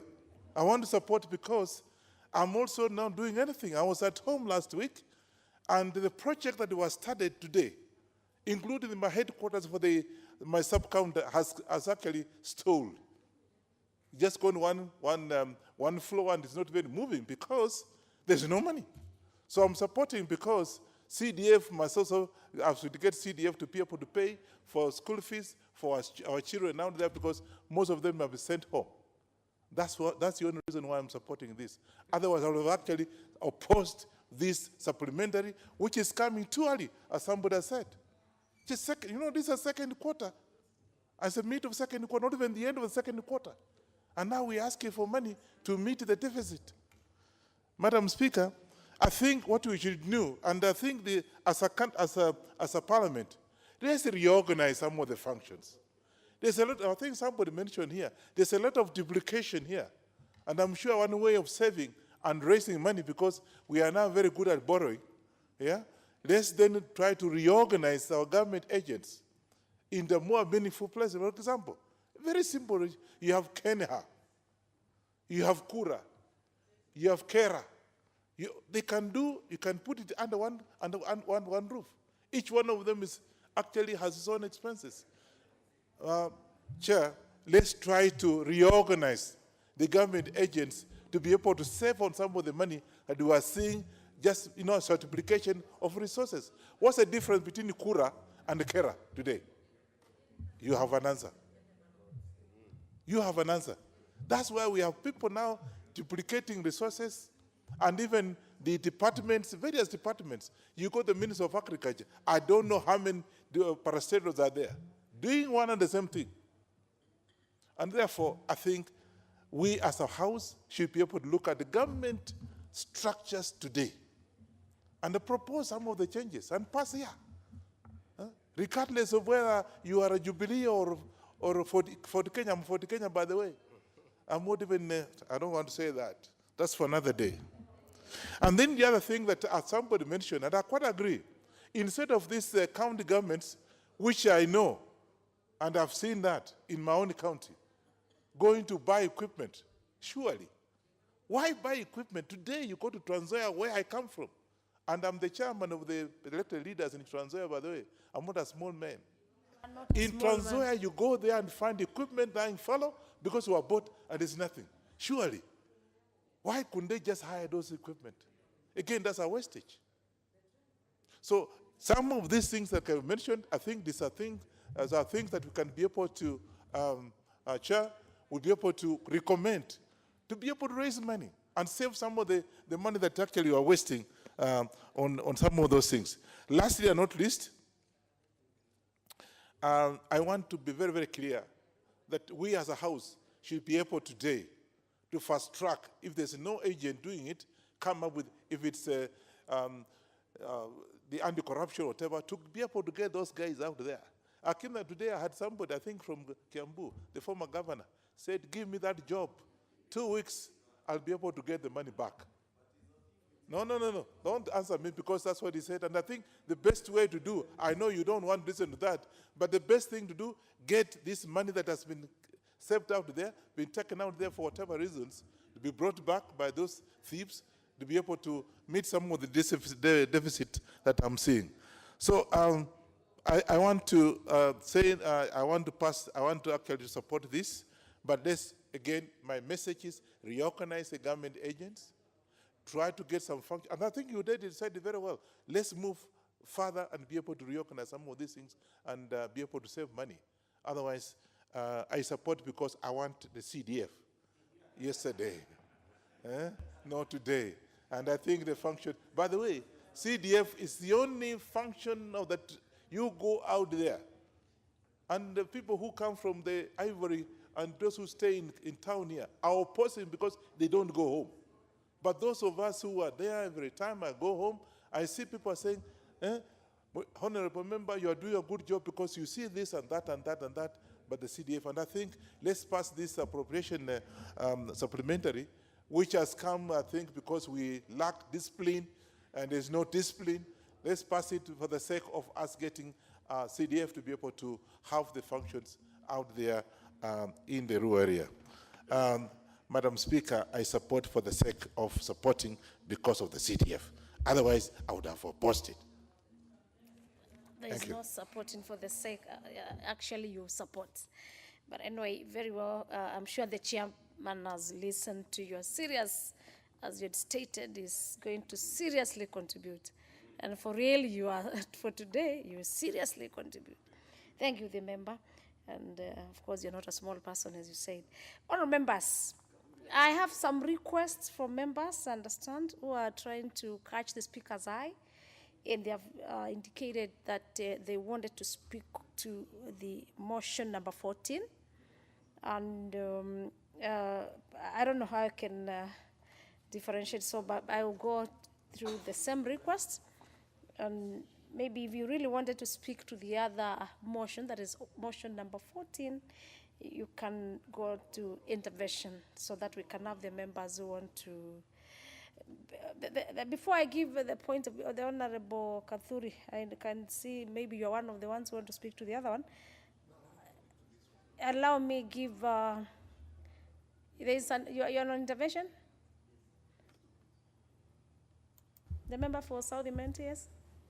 Madam Speaker, having listened to Honorable Ferdinand Wanyonyi, my good friend, and looking at the faces left in this house this afternoon, Madam Speaker, I can see members are leading concurrence that Honorable Chair Budget should be called upon to reply. Standing order number 95. You're using standing order number 95. 95. Before he's right, he stood on standing order number 5, but before I engage the members, you know the procedure of the House, how we prosecute such, requests by members. Let me give the honorable member for Semme has indicated, and then I come to prosecute your. Without excessive borrowing and excessive taxation of our people. Somebody once said, you can never tax your people into prosperity. So I think now that we worked on the taxes, moderated a little bit, it was necessary that we look at the budget.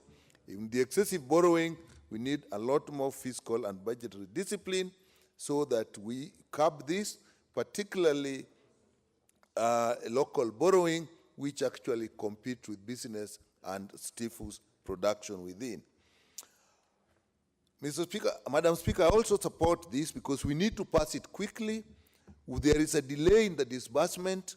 We are already in the second quarter of the budget cycle, and Madam Speaker, unless we move very fast, pass this and disbursement starts, we are going to go into the third quarter, then we'll only have 1 quarter left.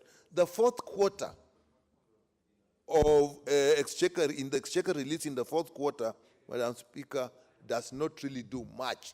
And it is that late release in the fourth quarter, large amounts of money at that time, that normally gives us what is known as lack of absorption.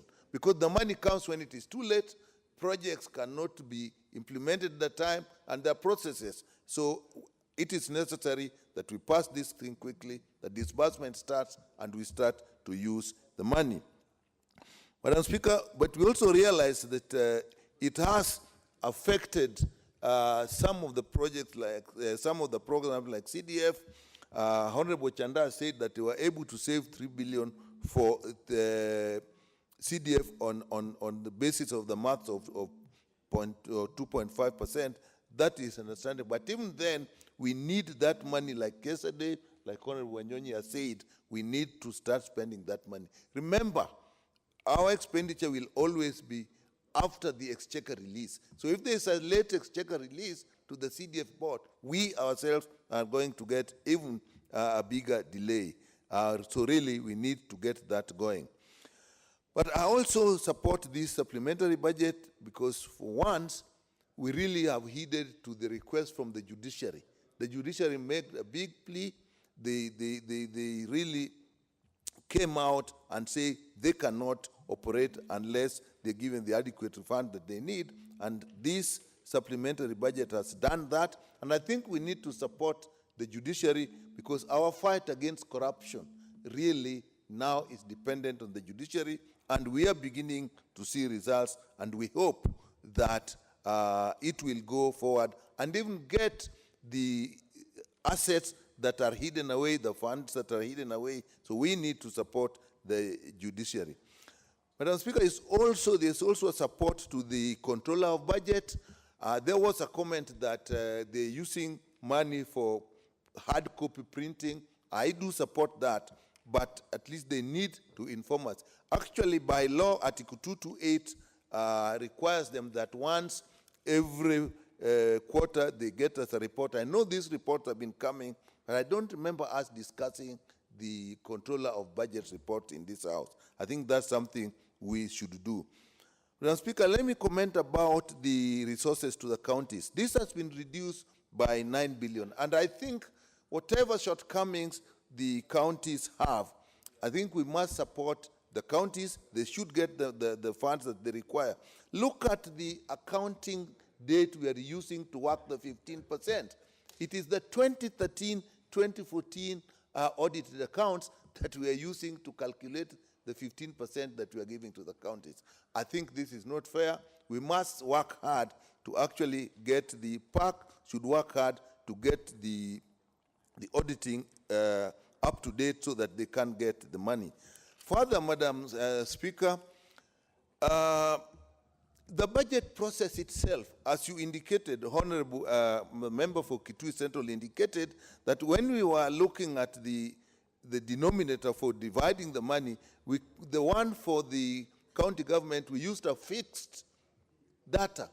And this is because, Madam Speaker, the budget process does not allow us at the time of the policy statement, the budget policy statement, to really know what is the needs of the county. I've always said this, that through IBEC and the budget committee, there should be a need that by the time we discuss the budget policy statement, we have a rough idea what all the counties need. We are normally very clear at that point what the national government needs. But then we leave it that it is only after that that it will, we make the division, then the division or the division of the county division revenue will sort out the rest. I think it is late, and that's why we always have a problem with the Senate. I think we should look at the law and make sure that the counties get the money in line with their requirement. Madam Speaker, lastly, I would say that one of the reasons we're actually having expenditure is the structure of government. I do appreciate that creating some departments, creating AIE holders will sometimes help the work be done quickly. But the other side of the coin is that when you create these departments, you actually increase the number of staff that you need. So it costs money. Like in this budget, you can see, I think the executive order number 1 of 2018 created quite a number of new departments in housing, in public works, in wildlife, and in tourism. Even if it really improves the work, we must realize that it will also increase the cost of doing business. So I think these are areas we should look at it. Madam Speaker, with that, I support this bill. With that, you support very well the member for SMA. Honorable members, again, following my statement to the effect that members have expressed the want to contribute to the other motion, that is motion number 14. And again, procedurally, as raised by the member for South Imenti constituency, the Honorable Murungi Kathuri, student standing order number 95, rightfully, on closure of debate. From my opinion as the speaker, this is not an abuse of the proceedings of the House, and again, it's not an infringement of the rights of the members. And so I will move to put the question on this, that the mover be called upon to reply. Honorable members, will as many as are of this opinion say aye? Aye. And as many as of contrary opinion say nay? Members, the ayes have it. So we call upon the mover to reply. Thank you, Honorable Speaker, and I want to take this opportunity to thank all the 8, 9 or so members who have contributed very important contributions. The very serious contribution by the Honorable Member for Kwanza, Honorable Ferdinand Wanyonyi, and various other members who have contributed, including the support and contribution of Honorable Kathuri Murungi. Honorable Speaker, the pertinent issues have been raised, and particular attention to what was said by the Honorable Manji on the possibility that we could be borrowing for recurrent expenditure or to pay for salaries and wages. And I want to confirm, Honorable Speaker, to the House that indeed the government is not borrowing for recurrent expenditure. And indeed, if you listen to the contribution of Honorable Dendi Nyoro, member for Kiharu, he did assert that from the projected revenue collections, we have a small amount that is left towards development expenditure, and the rest is basically borrowed. And that is why I did indicate from the beginning that even this particular year we have 562 billion deficit, which government intends to fund through both domestic and foreign borrowing.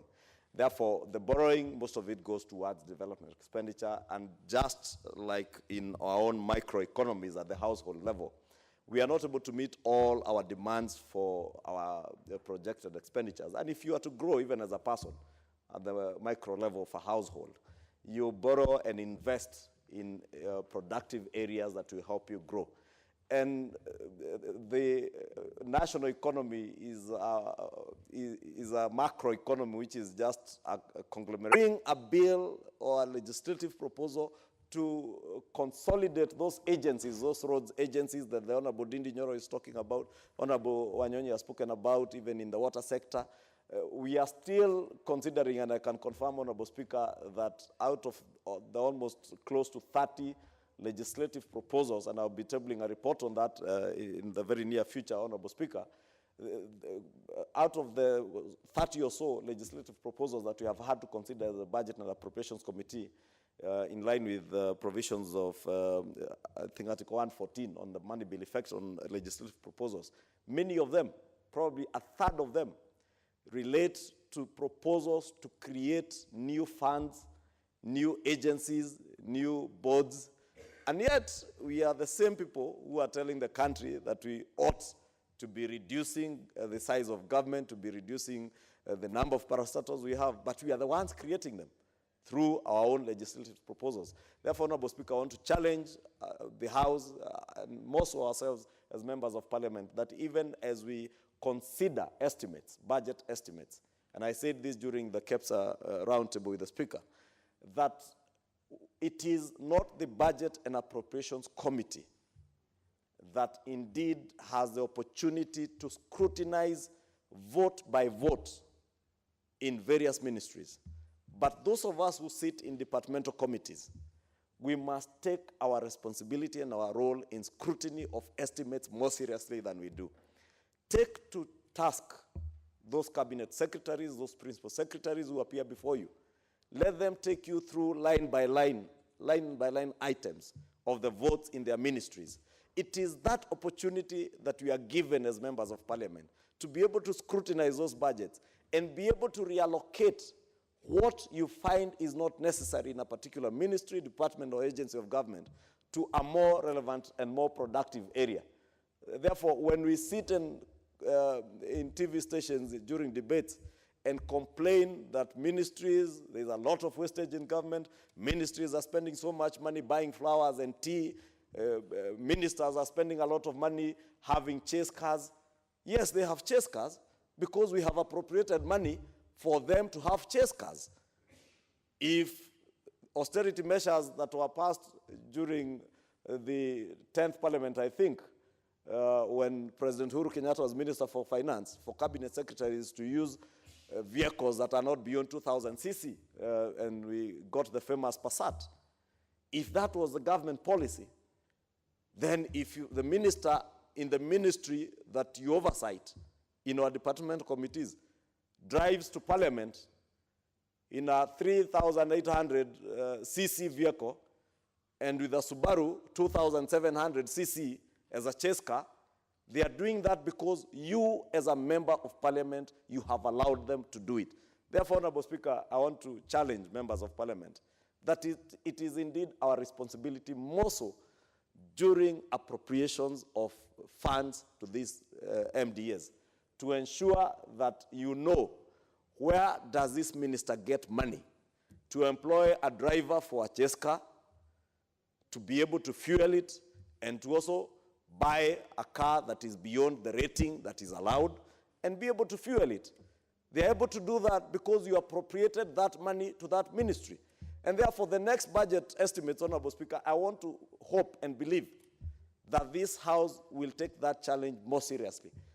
That when chairmen of departmental committees appear before the Budget and Appropriations Committee, I will tell you, Honorable Speaker, not one single chair of a departmental committee has appeared before the Budget and Appropriations Committee to tell us that we have found all this unnecessary expenditure in this ministry, save for the Education Committee that was able to get savings from recurrent expenditure and appropriate the same towards development in our public universities in the last estimates.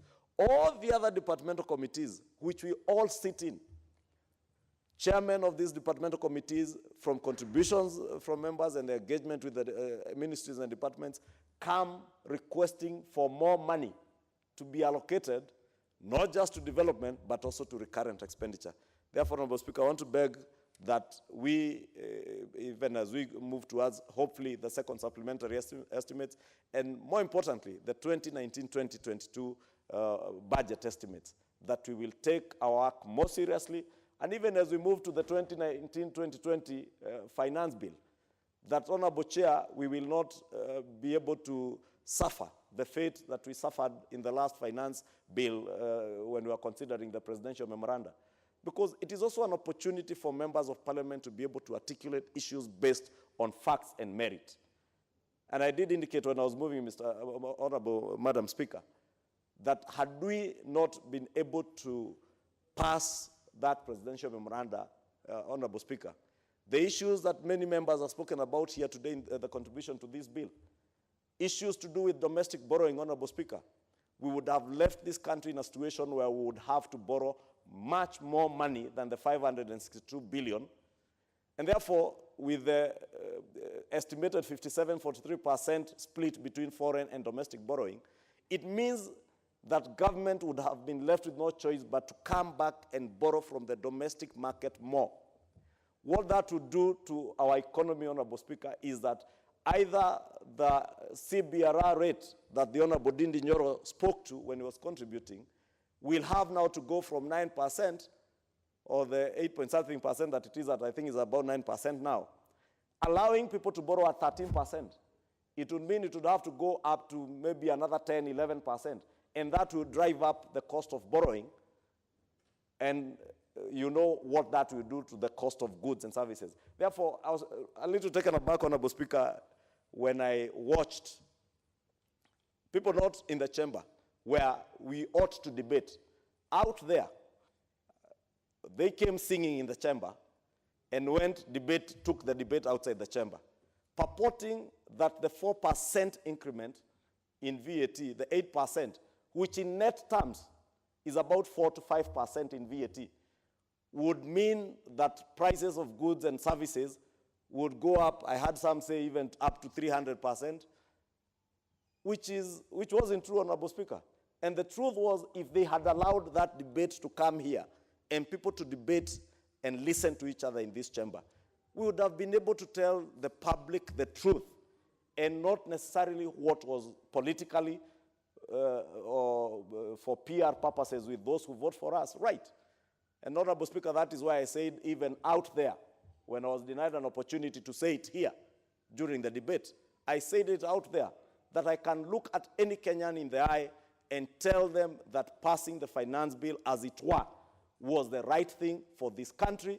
It was going to save this country more damage than it would have had we refused to agree with the president in that memorandum, Honorable Speaker. And therefore I want to urge members, the kind of sober debate that we have had now is what we should do now and in the future, be it budget or the finance bill or any other bill, even the bill we had earlier on the constitutional amendment.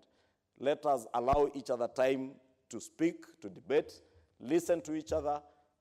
If you don't agree with me, you don't have to agree with me or any other person. Raise your points, and at the end of the day, Kenyans will be able, and we also be able to make a decision based on the merits and demerits of what is before us. With that, Honorable Speaker, I beg to reply and thank all the members who have contributed. Thank you, Honorable Speaker. Thank you, honorable members. The Supplementary and Appropriation Number 2 Bill, National Assembly Bill Number 23 of 2018, having been moved, debated, and replied by the Chairperson, Budget Committee, honorable members, and with the guidance of the rules of conducting the business in the House, I will defer putting of the question of the same to the next sitting as it will be slotted in the order paper. Next order.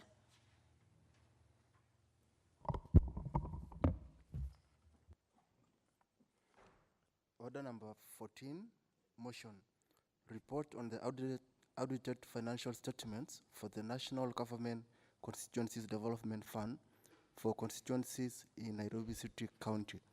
Resumption of debate interrupted on Tuesday, October 16, 2018.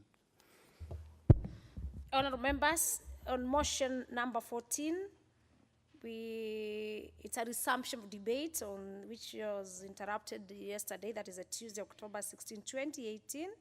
And the mover, that is the Honorable Chairperson, the member for South Imenti, had 20 minutes balance to move, for moving.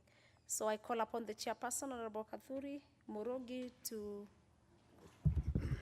continue moving. Thank you, Honorable Speaker.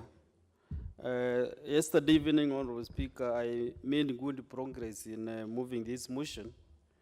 And actually, I'll share the 20 minutes with the Honorable Omuse will be seconding the motion. What I want to do today is just to do some highlights on the issues that we have really captured in the report. And Mr. Speaker, this afternoon members have really talked passionately about how CDF has improved this country. And it is therefore that I'm very happy indeed as Chair Special Funds Accounts Committee that now we have an opportunity also to check at how this money is used in the constituencies. Therefore, actually, since the year 2013, this is the first audited or examined reports that has been brought to this House, and I'm very happy that members will be able to interact with the report and to really check what happens with this money when it goes to the constituencies. And also Kenyans have an opportunity now to check whether this money is used prudently or whether the common man or the Kenyan citizens get value for their money. Especially what I would like to mention briefly is about the disbursements of funds The way now you can see we are discussing the supplementary bill, appropriation bill, and therefore you can see, Honorable Speaker, the money which was expected as early as the first quarter of the 2018-2019 financial year, we are on the second quarter, and there is no money which has been released to the constituencies up to this date. This is the second quarter of 2018-2019. Therefore, you'll agree with me, members, that the projects that we are supposed to do in 2018-2019 will overflow to the financial year 2019-2020. And therefore, it is important that these monies are released on time so that the projects can run as budgeted for. Another issue that the fund account managers, wherever they are, should be able to do is to ensure that they are really prepared for the auditors. Because in most circumstances, the audit queries and managing in the manner that the fund account managers are not able to give the auditors the required documents so that they can carry to their audit, the financial statements, the bank statements, and therefore the auditors, when they are there at the constituency for 1 week, sometimes they leave without having examined all the documents that they needed. One other thing that we want to achieve as a committee is to ensure that our recommendation to do electronic transfers in bursary awards is actualized by the NGCDF bond.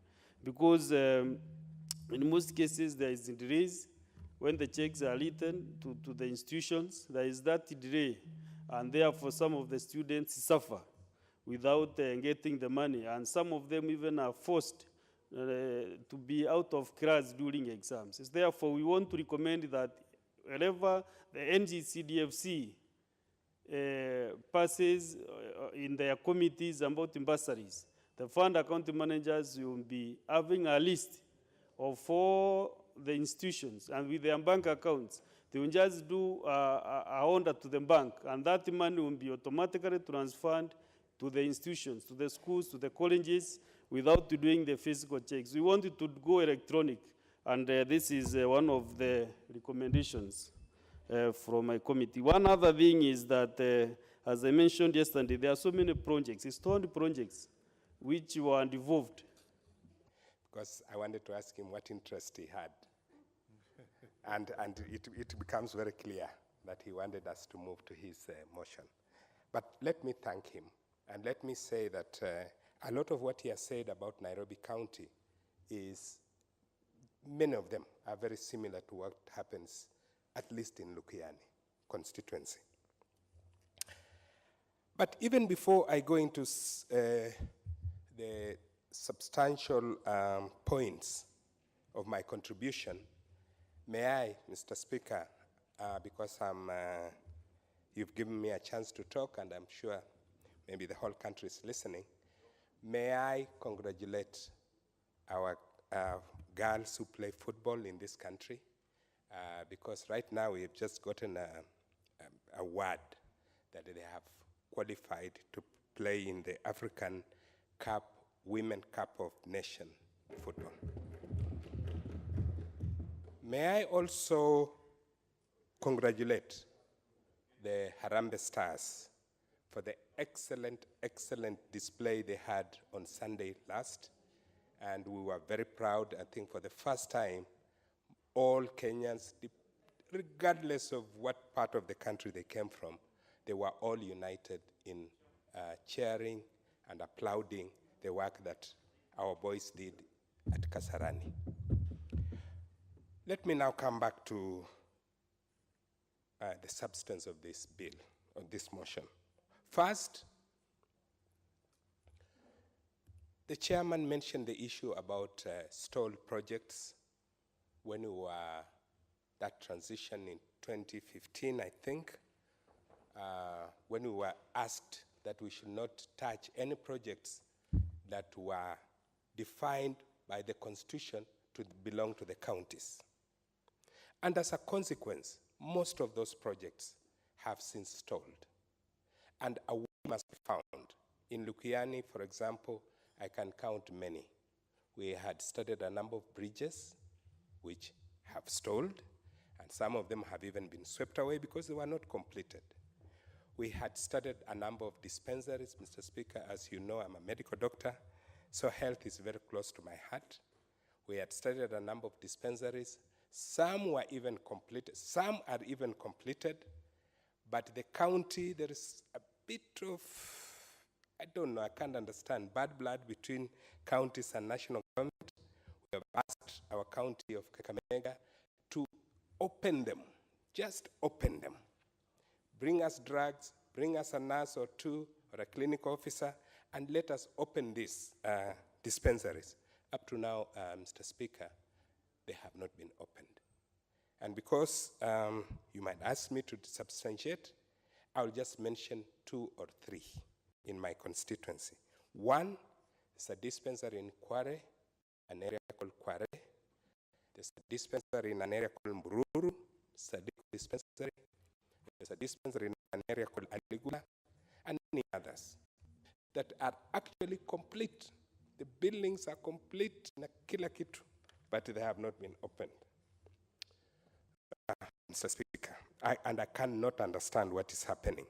And again, to just add on, there are so many of those other projects that we had started, and I'm sure all members of parliaments have that experience, that had gone some 50%, some 25%, some 75%, some even 90%.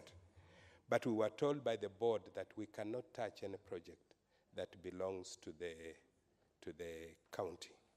So I agree with the recommendation that a special fund must be found from the Treasury so that we can be able to complete these projects, Mr. Speaker. Second issue that I want to talk about, and this is something that even as we were having the last appropriation, supplementary debate, it also came up. Virtually everybody everywhere say CDF is the only fund that you walk on the ground and you can feel it. CDF is the only fund that people can see what it's doing, Mr. Speaker. That what the counties are doing, we don't know. And this is something that, that many members of parliament will normally talk about. Obviously, as a country, we must get to a point where we say, did we make a mistake in bringing devolution at the level of the counties? Or did we make a mistake in the structure of devolution? My own view is that we made a mistake in the structure of devolution. We should have had a 3-tier devolution, not the one that Raila Odinga talks about, but the one that we devolved from the national government to the county government, and we must devolve these funds further down. Before we set up CDF in this country, there was completely, the development was not equal, was not even equitable. It was very skewed in certain areas. Where the president comes from, or where a minister comes from, they will normally get a lion's share of development money. It is the same thing that is happening in the counties, Mr. Speaker. Therefore, we must put a law, and I think if we get a chance to do the referendum, we must put a law that once money comes to the county government is obligated by law to let this money flow a little further down. And further down, as far as devolution is concerned, we're talking about wards. I'm glad in certain other, even without the law being very clear, some governors actually have agreed and accepted to have a ward development fund. In certain other counties, like my county of Kakamega, that has not been effected. When we ask, we are told it is not in law. Then we ask, what is happening in other counties where money is actually being devolved to the wards. And then we are told, no, we'll have questions at the Senate. So if that is the issue, we can't depend on the magnanimity of an individual. I think let's put it in law. And that I'll propose, that we put it in law so that once the funds get to the county, and we use the same formula of getting funds from the national government. If it is 15%, if it is, in this case, people are talking about 25, 23%, it is the same formula that we'll use once that money has reached the counties, is the same formula we'll use to disburse this money to the wards. Same formula. And therefore, we will then, I am very sure if we did like that, we'll have development at the grassroots that people will start appreciating. I don't want to be so critical about my county, but it pains me that the county gets money and then puts up huge major projects. Huge. For example, my governor wants to put up a level 6 hospital in Kakamega, which is not bad. I have no problems with that. But he has the smaller units that serve people on a day-to-day are not getting any funds. My governor is pushing this idea of a bank. Counties want to set up a bank. And I say, that is not their mandate. We have enough banks in this country. Why do you want to start up other banks that are associated to even your county, Mr. Speaker? That you want to put up 200 million from every county to set up a bank. The question is, how is this bank going to help Kibunguchi and the other people at home? The Honorable Kibunguchi, you will have another 2 minutes to wind down.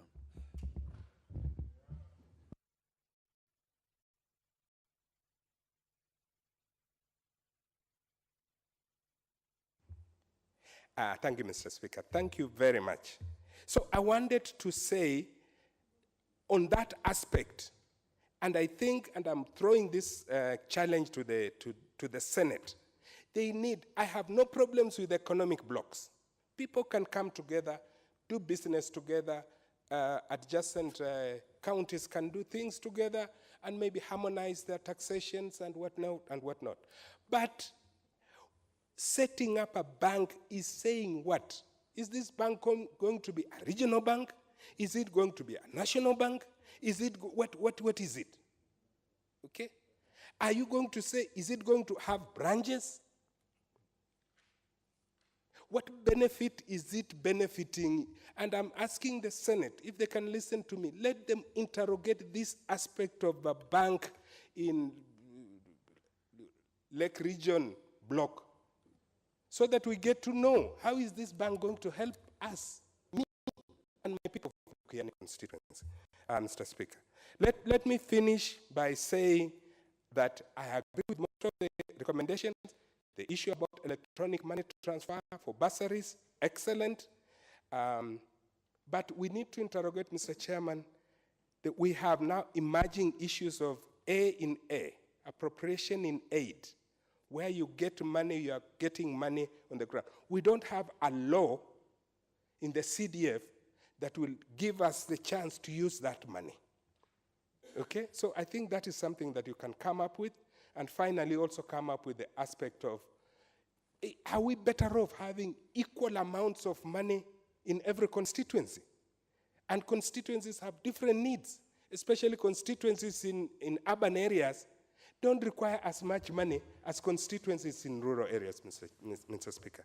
Let me stop there by saying again, thank you very much for the committee's report, and I hope we can be able to implement most of this. Thank you, Mr. Speaker. Very good delivery, the Honorable Kipunguchi. I can see you are very passionate about what you're saying, and it is very well noted. members, allow me to give this opportunity to the Honorable Jessica Mbalu, member for Kibwezi, because of gender, because she's the only honorable lady in the house now, and also because she has been sitting here administering the house, so that she can make a contribution. Thank you, Speaker. I will only take 2 or 3 minutes for the sake of the other members who want to contribute. Mine is to congratulate and appreciate the reports by the chairman, my very good friend, the Honorable Kathuri, and his team, who did a very good job.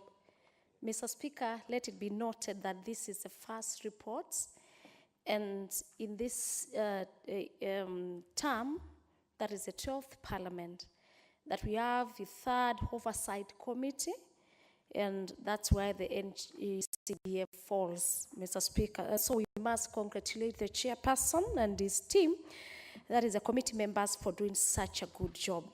Mr. Speaker, some of the issues that they raised, the observations and recommendations, are very welcome to the House, Mr. Speaker. And having listened to the chairman as he presented, he moved the report yesterday and also with the conclusion today, the chairman started very well to the effect and in protection of the honorable members of parliament, that the members of parliament are just mere oversight. We don't participate. And these Kenyans should know we do not participate in the implementation planning of the, the projects. And so that we may remove the anxiety of the, and the politics that are usually around the CDF. Mr. Speaker, I do agree with the observations and recommendations, and especially on the continuous learning and continuous training of the fund managers, including the few managers that we lack, to the effect that sometimes we find some constituencies or some managers, fund managers are working 2 different constituencies. And of course, for efficiency, the findings of the committee were that it was not working well with the, our reports, and especially when we have a lot of work being done by such managers. Mr. Speaker, issues on paid bills have been observed, issues of unsupported documents have been observed, the procurement, and I really agree with the recommendations that the fund managers in each and every other particular, constituents must undergo continuous training. Mr. Speaker, I've served in the last parliament, that is 11th parliament, this parliament too, together with the chairman, most of the members. It is a shame, Mr. Speaker, as observed by the committee, that we can have an acting CEO of NGCDF, which is the only fund that Kenyans can testify that it has been working in this country, Mr. Speaker. Mr. Speaker, a CEO working in an acting capacity for 7 years is a shame to this country. One, Mr. Buno, Mr. Speaker, it's a punishment to this Kenyan. It is a shame to this country. Well, we know such a board or such a fund has helped Kenyans, and especially to the lowest level of the national government, especially constituency, Mr. Speaker. Mr. Speaker, I really agree with the chair, and they agree that the next 3 months, as of his statement yesterday, and the recommend that all the recommendations that the chairperson together with his committee made, that they should be implemented.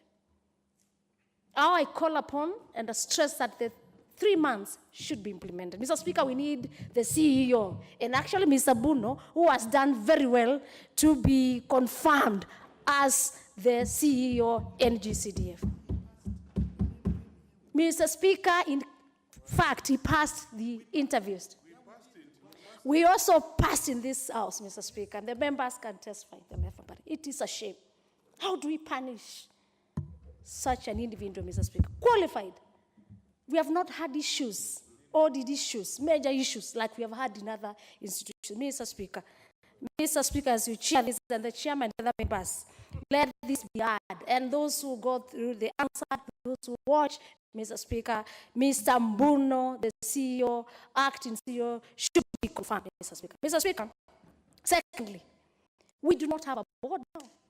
in the 3 months implementation, we expect a board, NGCD board, CDF board to be in place, Mr. Speaker, for us to be able to run this, fund well.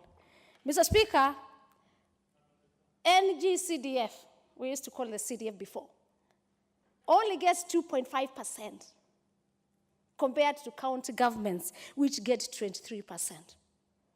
If you go to Kibwesi's constituency, I'm lucky that I ran with men, and I fight with men, but not like the two we saw today. Our constituency. If you look at the development projects that we have in Kibwesi's constituency, which is in Makueni County, with 2.5, Mr. Speaker, you'll appreciate what CDF can do.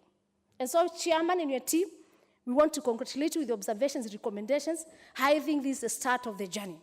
The journey begins, and something must be done to ensure this, NGCDF is felt more in the impact. The social impact can be felt by our, people at the constituency, and of course the constituencies form the country that is our lovely Kenya. Mr. Speaker, I don't want to take a lot of time. The under expenditures, we've been informed about the observations that the Treasury, we also call upon the Treasury to take really a measure to ensure that CDF, Treasury, releases money on time. As the Vice Chair of Public Accounts Committee, some of the observations we are finding under expenditures because of Treasury. Projects are not being done, absorption rates. Mr. Speaker, we call upon them to ensure that this is not repeated, or it's at least they take measures to ensure this does not happen. Mr. Speaker, I know much has been said. It's a voluminous, reports, which has touched, and I'm sure, being Nairobi constituencies, it is cutting across every other constituency. And I'm sure even your other reports will be so easy. And so congratulations, because other members want to, contribute on this. Mine was just to register my appreciation and support to the chairman, the, report as a whole, together with your committee. Thank you so much. Very well. The Honorable Member for Kibwezi East, I'm sure you did not mean literally fighting men in Kibwezi East. Rather, you compete competitively and well against the male gender in elective politics, and you have been very successful at it. We appreciate that. We shall have the Honorable Mutunga Kanywidia, Member for Tigania West. Thank you very much, Honorable Speaker, for the opportunity to contribute to this report. Honorable Speaker, the report comes in as a very realistic and cross-cutting information piece of material. I would like to congratulate the team, the committee that did this report, because of the level of detail on which they have actually covered, and also the levels of inclusion of the various issues that are highly cross-cutting in very many constituencies in this country. Although the report is about Nairobi County and constituencies within Nairobi County, we realize, Mr. Speaker, some of these issues are very common across the country. Mr. Speaker, I would like to point out one fundamental fact about CDF. Besides CDF being the fund that is very conspicuous and the fund that we are oversighting as members of parliament, it is the only fund that the communities know about. It is the only fund that is declared in details to the community due to the public participation nature, and it is also the only fund that communities can actually audit. And something that communities can audit, they will be able to know many things that probably they would not know if they do not have that particular opportunity. First and foremost, if there are delays in disbursement of these funds, people will question, why is it delaying? Why is the project to our area delayed? And they will get to know some of the things that they ought not to know about the government secrets. So, Mr. Speaker, right from the outset, the report points out about delays, and some of the fundamental factors that we'd like to underline. We should not be having a lot of delays, especially in the disbursement of this fund, because it is our people's money. People are interested, people know about it, and people actually audit the CDF money. Mr. Speaker, I would also like to say that looking at the recommendations, These recommendations basically end on the impediment that CNDF has undergone over time, and especially in those areas that are focused by this report. One of the key issues that we need to realize, which comes out in this report, is the nature of collaborative approach in implementation of the CNDF project.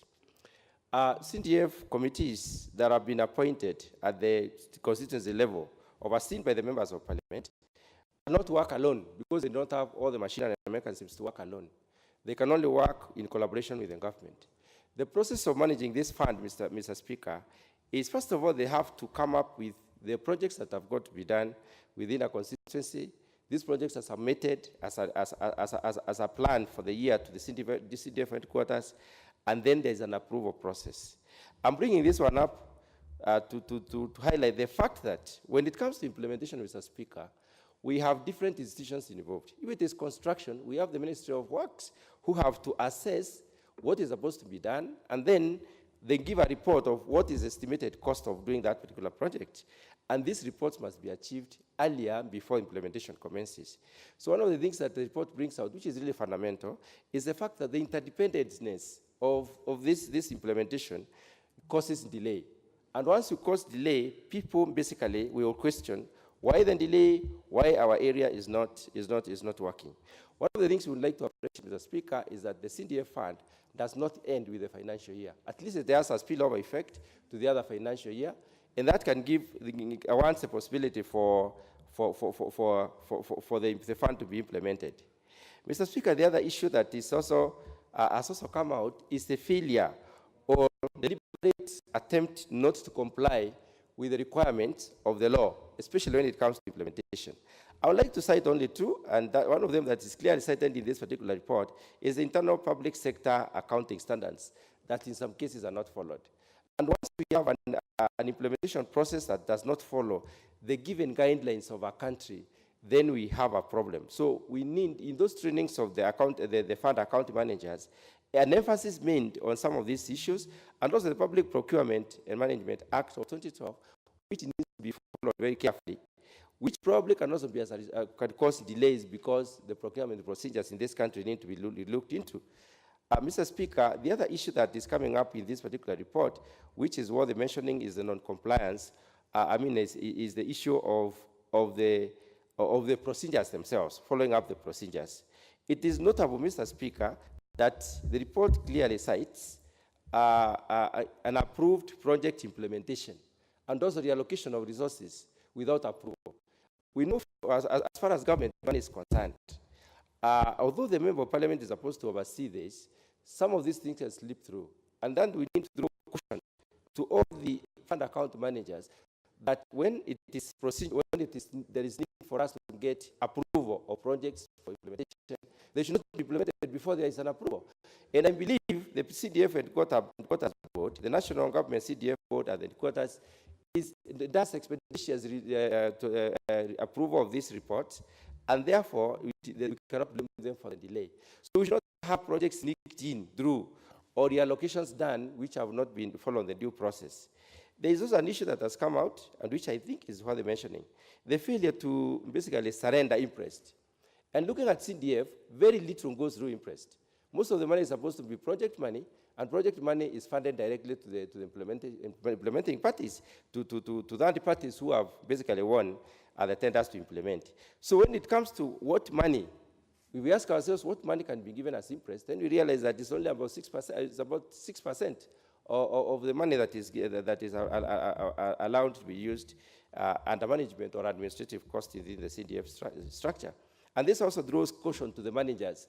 We need to ask ourselves about the credibility of these managers. And it is important for these managers to be coached properly and also to be seriously vetted so that anybody who is found not to have complied, because if you cannot, as a manager, surrender an interest, how do you expect therefore that parties to comply? And then how can you enforce compliance, you as a manager, and you're not able to manage this, to surrender interest in time? Mr. Speaker, there is an issue that has come out, which I think is notable. Also, the issue of assets transfer upon, a split of constituencies. We also have possibilities for merging of constituencies, and then we need to have procedures for asset transfer or asset consolidation. So this issue comes out across the entire country, because it is an issue that needs to be looked into very, very, very seriously. Mr. Speaker, to wind up my comments, even as I support this particular report, adoption of this particular report, I would like to highlight to support what my immediate previous speaker has said. She has clearly indicated that the board is interim. Mr. Speaker, this is one country where the interim nature is becoming permanent. And this is using law with a lot of impunity. It's misinterpretation of law. And I'm wondering where Okiya Omtata is in terms of these issues. Why is he not highlighting? Because this is the one country we can have people acting for 4 years, 5 years. I would like to highlight an example in the Ministry of Agriculture, where we have an AFA Act that is being managed by a total interim staff, interim board. There's no board. There are only interim staff members who are transferred from the previous institutions to the institution they are right now, and they have been interim for the last 5 years. So you wonder, what does the law say about interim? Mr. Speaker, the law is clear that you do not exceed 6 months. After 6 months, something must be done. You should either be confirmed or sacked. So they keep on renewing this, and I think that's a breach of the law. And that is why I'm asking some of these people who actually follow the implementation of the law. We need to ask, where are they, so that they can highlight, especially the issue of interim. Mr. Speaker, to wind up, I would like also to point out that we have, the report notes inadequate support from the national government, sub-county administration, and especially in the issues of accounting. Of course, we do not have fully fledged offices which can do accounting. Accounting has got to be centralized, whereby the central accounting office of the government is the one that is used in the management of the CDF fund. In some cases, Mr. Speaker, although the report is not explicit, we may have delays as a result of having issues raised in the accounting system.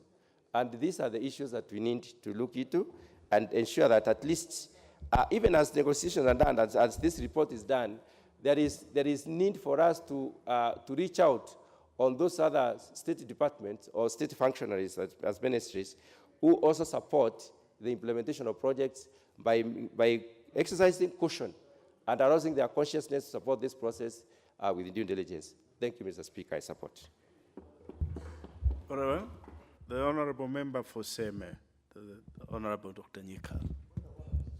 What is out of order, Dr. Makali? The Honorable Member for Seme, just hold on. You know, Mr. Speaker, I wanted to make a number of requests because you have been here for long, and I can say some people are taking our position, even been here earlier than them, that we speak for only 5 minutes so that we are able to conclude. We are only 4 of us, so that by 7. We've been waiting for long, Mr. Speaker. The Honorable Nyika, the Honorable Makali, you know the rules. You know the rules. You know the rules. If you wanted to limit the time for members to speak, you would have done it at the very beginning. But I'm sympathetic to your concern. But all the members who are speaking are members of parliament, and they have got equal rights to speak. And I think the Honorable Nyikal has heard what you have said. Actually, you are going to be the next one to speak. I don't know why you are in a hurry. So allow Dr. Nyikal to speak. Yes. Okay. Yes, we are not closing down Parliament. Parliament will still be here even tomorrow. Let me thank you again, Mr. Speaker. Mr. Speaker, I see as I walked back, and I want to appreciate the committee, the chair and the team for the work they have done. This is the first time we are getting a very clear and distinct report from the committee, and this is the first time they've actually gone out and come back with this report. And they have brought out, although this report is for the 7 constituencies in Nairobi, they have brought out a lot of the cross-cutting issues, whatever the number is, a lot of cross-cutting issues for the whole of the CDF, the national government CDF. First and foremost, Mr. Speaker, they have brought out very, very clearly the relationship between the member of parliament and the management of CDF at the constituency level.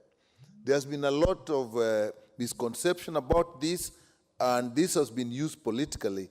It has now come very clear through this report, and I wish that we would actually get this report read by as many people as possible, that it is the committee, the chair, and the fund account manager who actually bear the responsibility under mere guidance by the member of parliament. That's extremely important, and many times that other institutions have fought the national government constituency fund, it has been on the assumption that it is directly in some way benefiting the member of parliament. The real beneficiaries are the people that are served at the constituency level.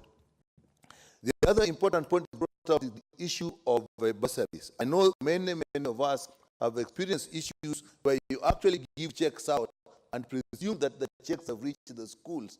And there have been a lot of ways of actually playing around with these checks. The staff themselves playing around with the checks, the heads themselves playing around with the checks, and even allocating checks to other students. And now, if we get the recommendation that this should be an electronic transfer, I think that is extremely important. It's something we see across the board. The compliance with the required standards, that is automatic. And again, if it's going to go to the board, the management of the NGCF, the National Government Constituency Fund Board, that the managers need to comply with the law and the standards as they are.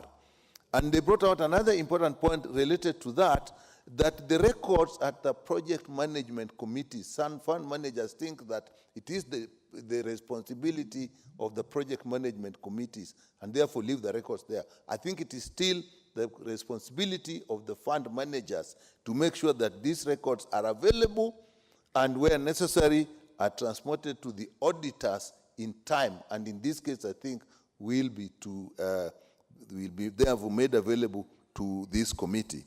So that's an extremely important thing with project management committees. That records are needed because all our projects, all the good work that CDF has done is actually through these project management committees, which has actually lifted to a higher level community participation in the management of CDF. Mr. Speaker, they have also brought out the issue of reallocation. It is important that once funds are allocated to a project, it goes to and is to that project in the year. However, there are some times that it's actually necessary to reallocate. And I've noted that you have to make a request, but they have also made a recommendation that this request, the board in Nairobi should respond to the request quickly so that this reallocation does not bring audit queries later. They have brought out the issue of the delay of disbursement, and this is extremely important because if you go into the records, you'll find that in some constituencies, there are funds, even for the last 2 years, that have not been disbursed. And I think that should not be. And moreover, the fund itself, the board itself, there's some money that actually has not gone to the board. And they worked out that amount, and I agree with them, and it should be pushed that this money is actually disbursed to the constituencies. The Treasury should pass this money on to the board and distribute it to the constituencies. The limit of 10 million is limiting, and they have brought that one out. And because this is fund that you don't have to take the money back, there's no reason why it should be limited. It is better, at least as I see, that as the year ends, you have your money in the constituency. Two last points, Mr. Chairman, is the overloading of the funds account managers. You find many fund account managers covering more than one constituency. And then there are some that actually are designated as regional coordinators, while at the same time, they are actually managing an individual constituency. I've found that they actually distracted. A lot of time, sometimes it's spent out there. The idea of regional coordination is good, but it would be important if we would actually just have regional offices with officers that are assigned that job and not an officer from one constituency. I think that's an extremely important point, and as they made the recommendations, As they say, all recommendations should be implemented within 3 months. I think staff should be employed so that each constituency have their fund manager who is not managing any other institution. They point out something that has been a problem for a long time, stalled projects when we came into devolution, particularly in the health. There were some constituencies where projects were started in dispensaries and health centers. And when devolution came, it was, and the functions were devolved, some of these have actually stalled. And I really appreciate that they have put this together, and money should be found. In one way, the committee should find out money so that these projects are actually taken. The county governments have said we hand them over these projects, but we have tried, and these projects are still lying there and uncompleted. And I end up by repeating what everybody has said. There is absolutely no reason why we do not have a complete board at this time. And that really, the board should be constituted. And finally, it is unacceptable that a manager who has worked relatively well is in acting capacity for 7 years. Even after this parliament, this house has passed that person should be confirmed. For me, this should not be in 3 months. Chair, if you can force this within the next 1 month and we get a report that this officer has been confirmed, I would be most grateful. Thank you, Mr. Speaker, for giving me the opportunity. Very well. The Honorable Dr. Makali. But on the issue of implementation of resolutions of the House, if really the House resolved that the director at NGC should be confirmed, we have an implementation committee that seems to be working quite well in the House. I think this is a matter that should be referred to it, and they should take up that matter. The Honorable Dr. Makali, please proceed. Yeah, thank you, Mr. Speaker. Mr. Speaker, I will try to be very brief so that I save 5 minutes for somebody also. Mr. Speaker, let me just mention what has not been said, because members have already said a lot in relation to this report. One of the things I want to appreciate is the issue of doing a report for 3 years. This is something very innovative, Mr. Speaker, and I want to urge PAC and PIC to go that way in terms of the report. It's good to help this House in terms of making decisions. I listened to the recommendation, Mr. Speaker, and I categorize them into 2 categories, what I'll call administrative and what I'll call programmatic. In terms of administrative recommendation, Mr. Speaker, those include the issue of managers not providing required information to do auditing, failure to surrender interest, issues to do with the CEO acting for 7 years, issues to do with the accounting officers not supporting the CDF. Mr. Speaker, I would recommend that Honorable Kadhuri and the committee, these administrative issues, we don't need to allow 3 months. We need to allow only 2 weeks for these administrative issues. If it's somebody who has not surrendered interest, you can take either attach their salary because they are government officers, or get away with recovering. So let's allow just a maximum of 1 month for administrative issues. In that case, we'll be helping the country grow. And Mr. Speaker, I think you don't talk about this issue of an officer acting for 7 years. I think I'll be very unfair to the process. Mr. Speaker, the law allows only 6 months of acting, and the Honorable Nikal can confirm that it was a PS. It says that you sack somebody or give them the job. And I think members can attest that Mr. Mbuno has performed to expectations. Either they give him the job or they deploy him to another department, because I know he's an economist, he's in the mainstream civil service. Otherwise, it's very frustrating. You're doing a job and you're not being confirmed. On programmatic issues, Mr. Speaker, these are many completed projects, delays in the list of bursaries, delay in the list of resources, oversight. I want to focus on what has not been talked about, Mr. Speaker, the issue of oversight committee.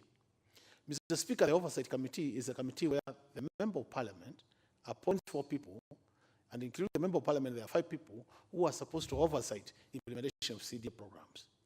Unfortunately, in terms of the budget, it's only 1% of the M&D budget. It translates to about, because on average, M&D is about 2 million on average. So it translates to 20,000 shillings per year to do oversight. And automatically it means we are killing oversight. So Honorable Kafuri and the colleagues, we need to do an amendment immediately to the Act so that this oversight committee, because it's where the MP is supposed to be sitting and checking what is happening, we need to move this 1% from M&D to 1% of the total allocation. In that case, we'll have effective oversight. And this can be done quickly because it's through the regulations. So it is for Honorable Kaduri and team, and because we have a CDF committee in this house, to make sure that we have immediately a board in place, and that board now takes up regulations and changes them so that the money for oversight is provided. The other point is the point of uncompleted projects, Mr. Speaker. When you look, Mr. Speaker, the reason why we have uncompleted projects is because when we changed the law, projects to do with health, projects to do with roads, were taken to the county government. But we did not provide resources for that. So I would recommend, if possible, the government, we could think of a conditional grant from the board here to the implementing agencies so that if it is health, we give a conditional grant, but tied to specific projects like what Honorable Kimbuguji was saying. In that case, you have a project completed. Otherwise, if you leave them open like this, and with our politics in Kenya, people say, I didn't initiate it, it doesn't matter to me, it can go to hell. But what we forget is this public money expected to serve the same people who the governor is serving, who the MP is serving, who the MCI is serving. So in that case, I would recommend conditional grants to this specific project so that complete them. The last point is the point of Mr. Speaker of the 10 million. Mr. Speaker, with the current Kenya, 10 million is no longer much money. Especially when you have given checks of bursary worthy 30 million. And teachers have not presented the checks to the banks. Your money is already tight. You have more than that million, which seems to be money in the account, but it's already committed to individuals. So we need to look at this figure and see whether the committee can help us raise the figure to 20 million. In that case, we'll be helping the implementers, we'll be helping members of parliament in terms of oversight, and then this recommendation, Mr. Speaker, to me are very, very important. And what we need to do, Mr. Speaker, is to make sure that immediately they are taken up by the implementing committee and they're implemented as soon as possible so that this baby we call CDF, which is to me, it seems to be a very beautiful baby to Kenyans, we are able to mature it to the level it is required. So with those remarks, Mr. Speaker, I want to say thank you very much for giving me the opportunity, and I support this report. Thank you. Very well. You have spared some time for the Honorable Anyoni Kevin, member for Kwanza. Yeah, I think I'll buy you some tea because we've been very short. Mr. Speaker, I want to support this report, and I want the committee, by my very good friend, Mheshimiwa, to be able to have this implemented, not 3 months as requested, but I can do it within 1 month at most. Because one, as just mentioned, and I think Honorable Makali has mentioned, I was also looking at oversight committee. The oversight committee is so important that for effective management of these funds, the oversight committee should be actually being given more funds, because 1% of M&E is not anything at all. So I feel we should be able to do that. Secondly, Mr. Speaker, you come from the rural area like I do. And I think sometimes back 2015, somewhere there, some members of parliament, my colleagues in this house, had a conspiracy. That conspiracy, Mr. Speaker, if you remember, because you're also a second timer like me, they say that we should have funds for CDF equal to every constituency. But I thought, and I should be able to revisit this issue, and I think we should have an amendment on this, which again, I'm asking the chairman here to be able to come up here, that we make that amendment to revert to the old disbursement, where the funds, Mr. Speaker, are given according to index, poverty index. You can take yourself now, your place and my place in the rural area, compared to the constituency in Nairobi, where we are getting equal amount.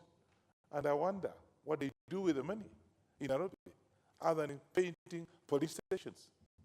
And that I've witnessed, Mr. Speaker, that the money in urban areas, particularly in Nairobi and surrounding constituencies, notwithstanding, the money is not, cannot be the same as Mheshimiwa, Seme constituency, or where my good brother comes from. So we have to do the amendment, and I look at it practically. It's not possible to get, it was 86 million shillings, raise another, I think, 11 million shillings, and they have to again, but that is not enough. Let the money dispersed according to the index, poverty index, in each of us, each of our constituencies. Now, the other thing, Mr. Speaker, and I think we've mentioned, is that I'm also of the idea that we in this House debated and actually approved the current CEO, acting CEO, to be confirmed. And he has taken 7 good years. That, again, I'm saying, Chair, we should be able to have a recommendation that the current acting CEO, which I think is a good man, is very dedicated, be confirmed forthwith, unless we actually debated in vain here. And so we should do that. The other one that I want to talk about, Mr. Speaker, is the... Honorable members. The Honorable Wanyonyi, you still have 5 minutes to make your contributions. The Honorable Manzo, I know you've been here, but you know how it goes. You know how it goes. You're a good soldier. Honorable members, the time being 7 p.m., this House stands adjourned till Thursday, the 18th of October 2018 at 2:30 p.m.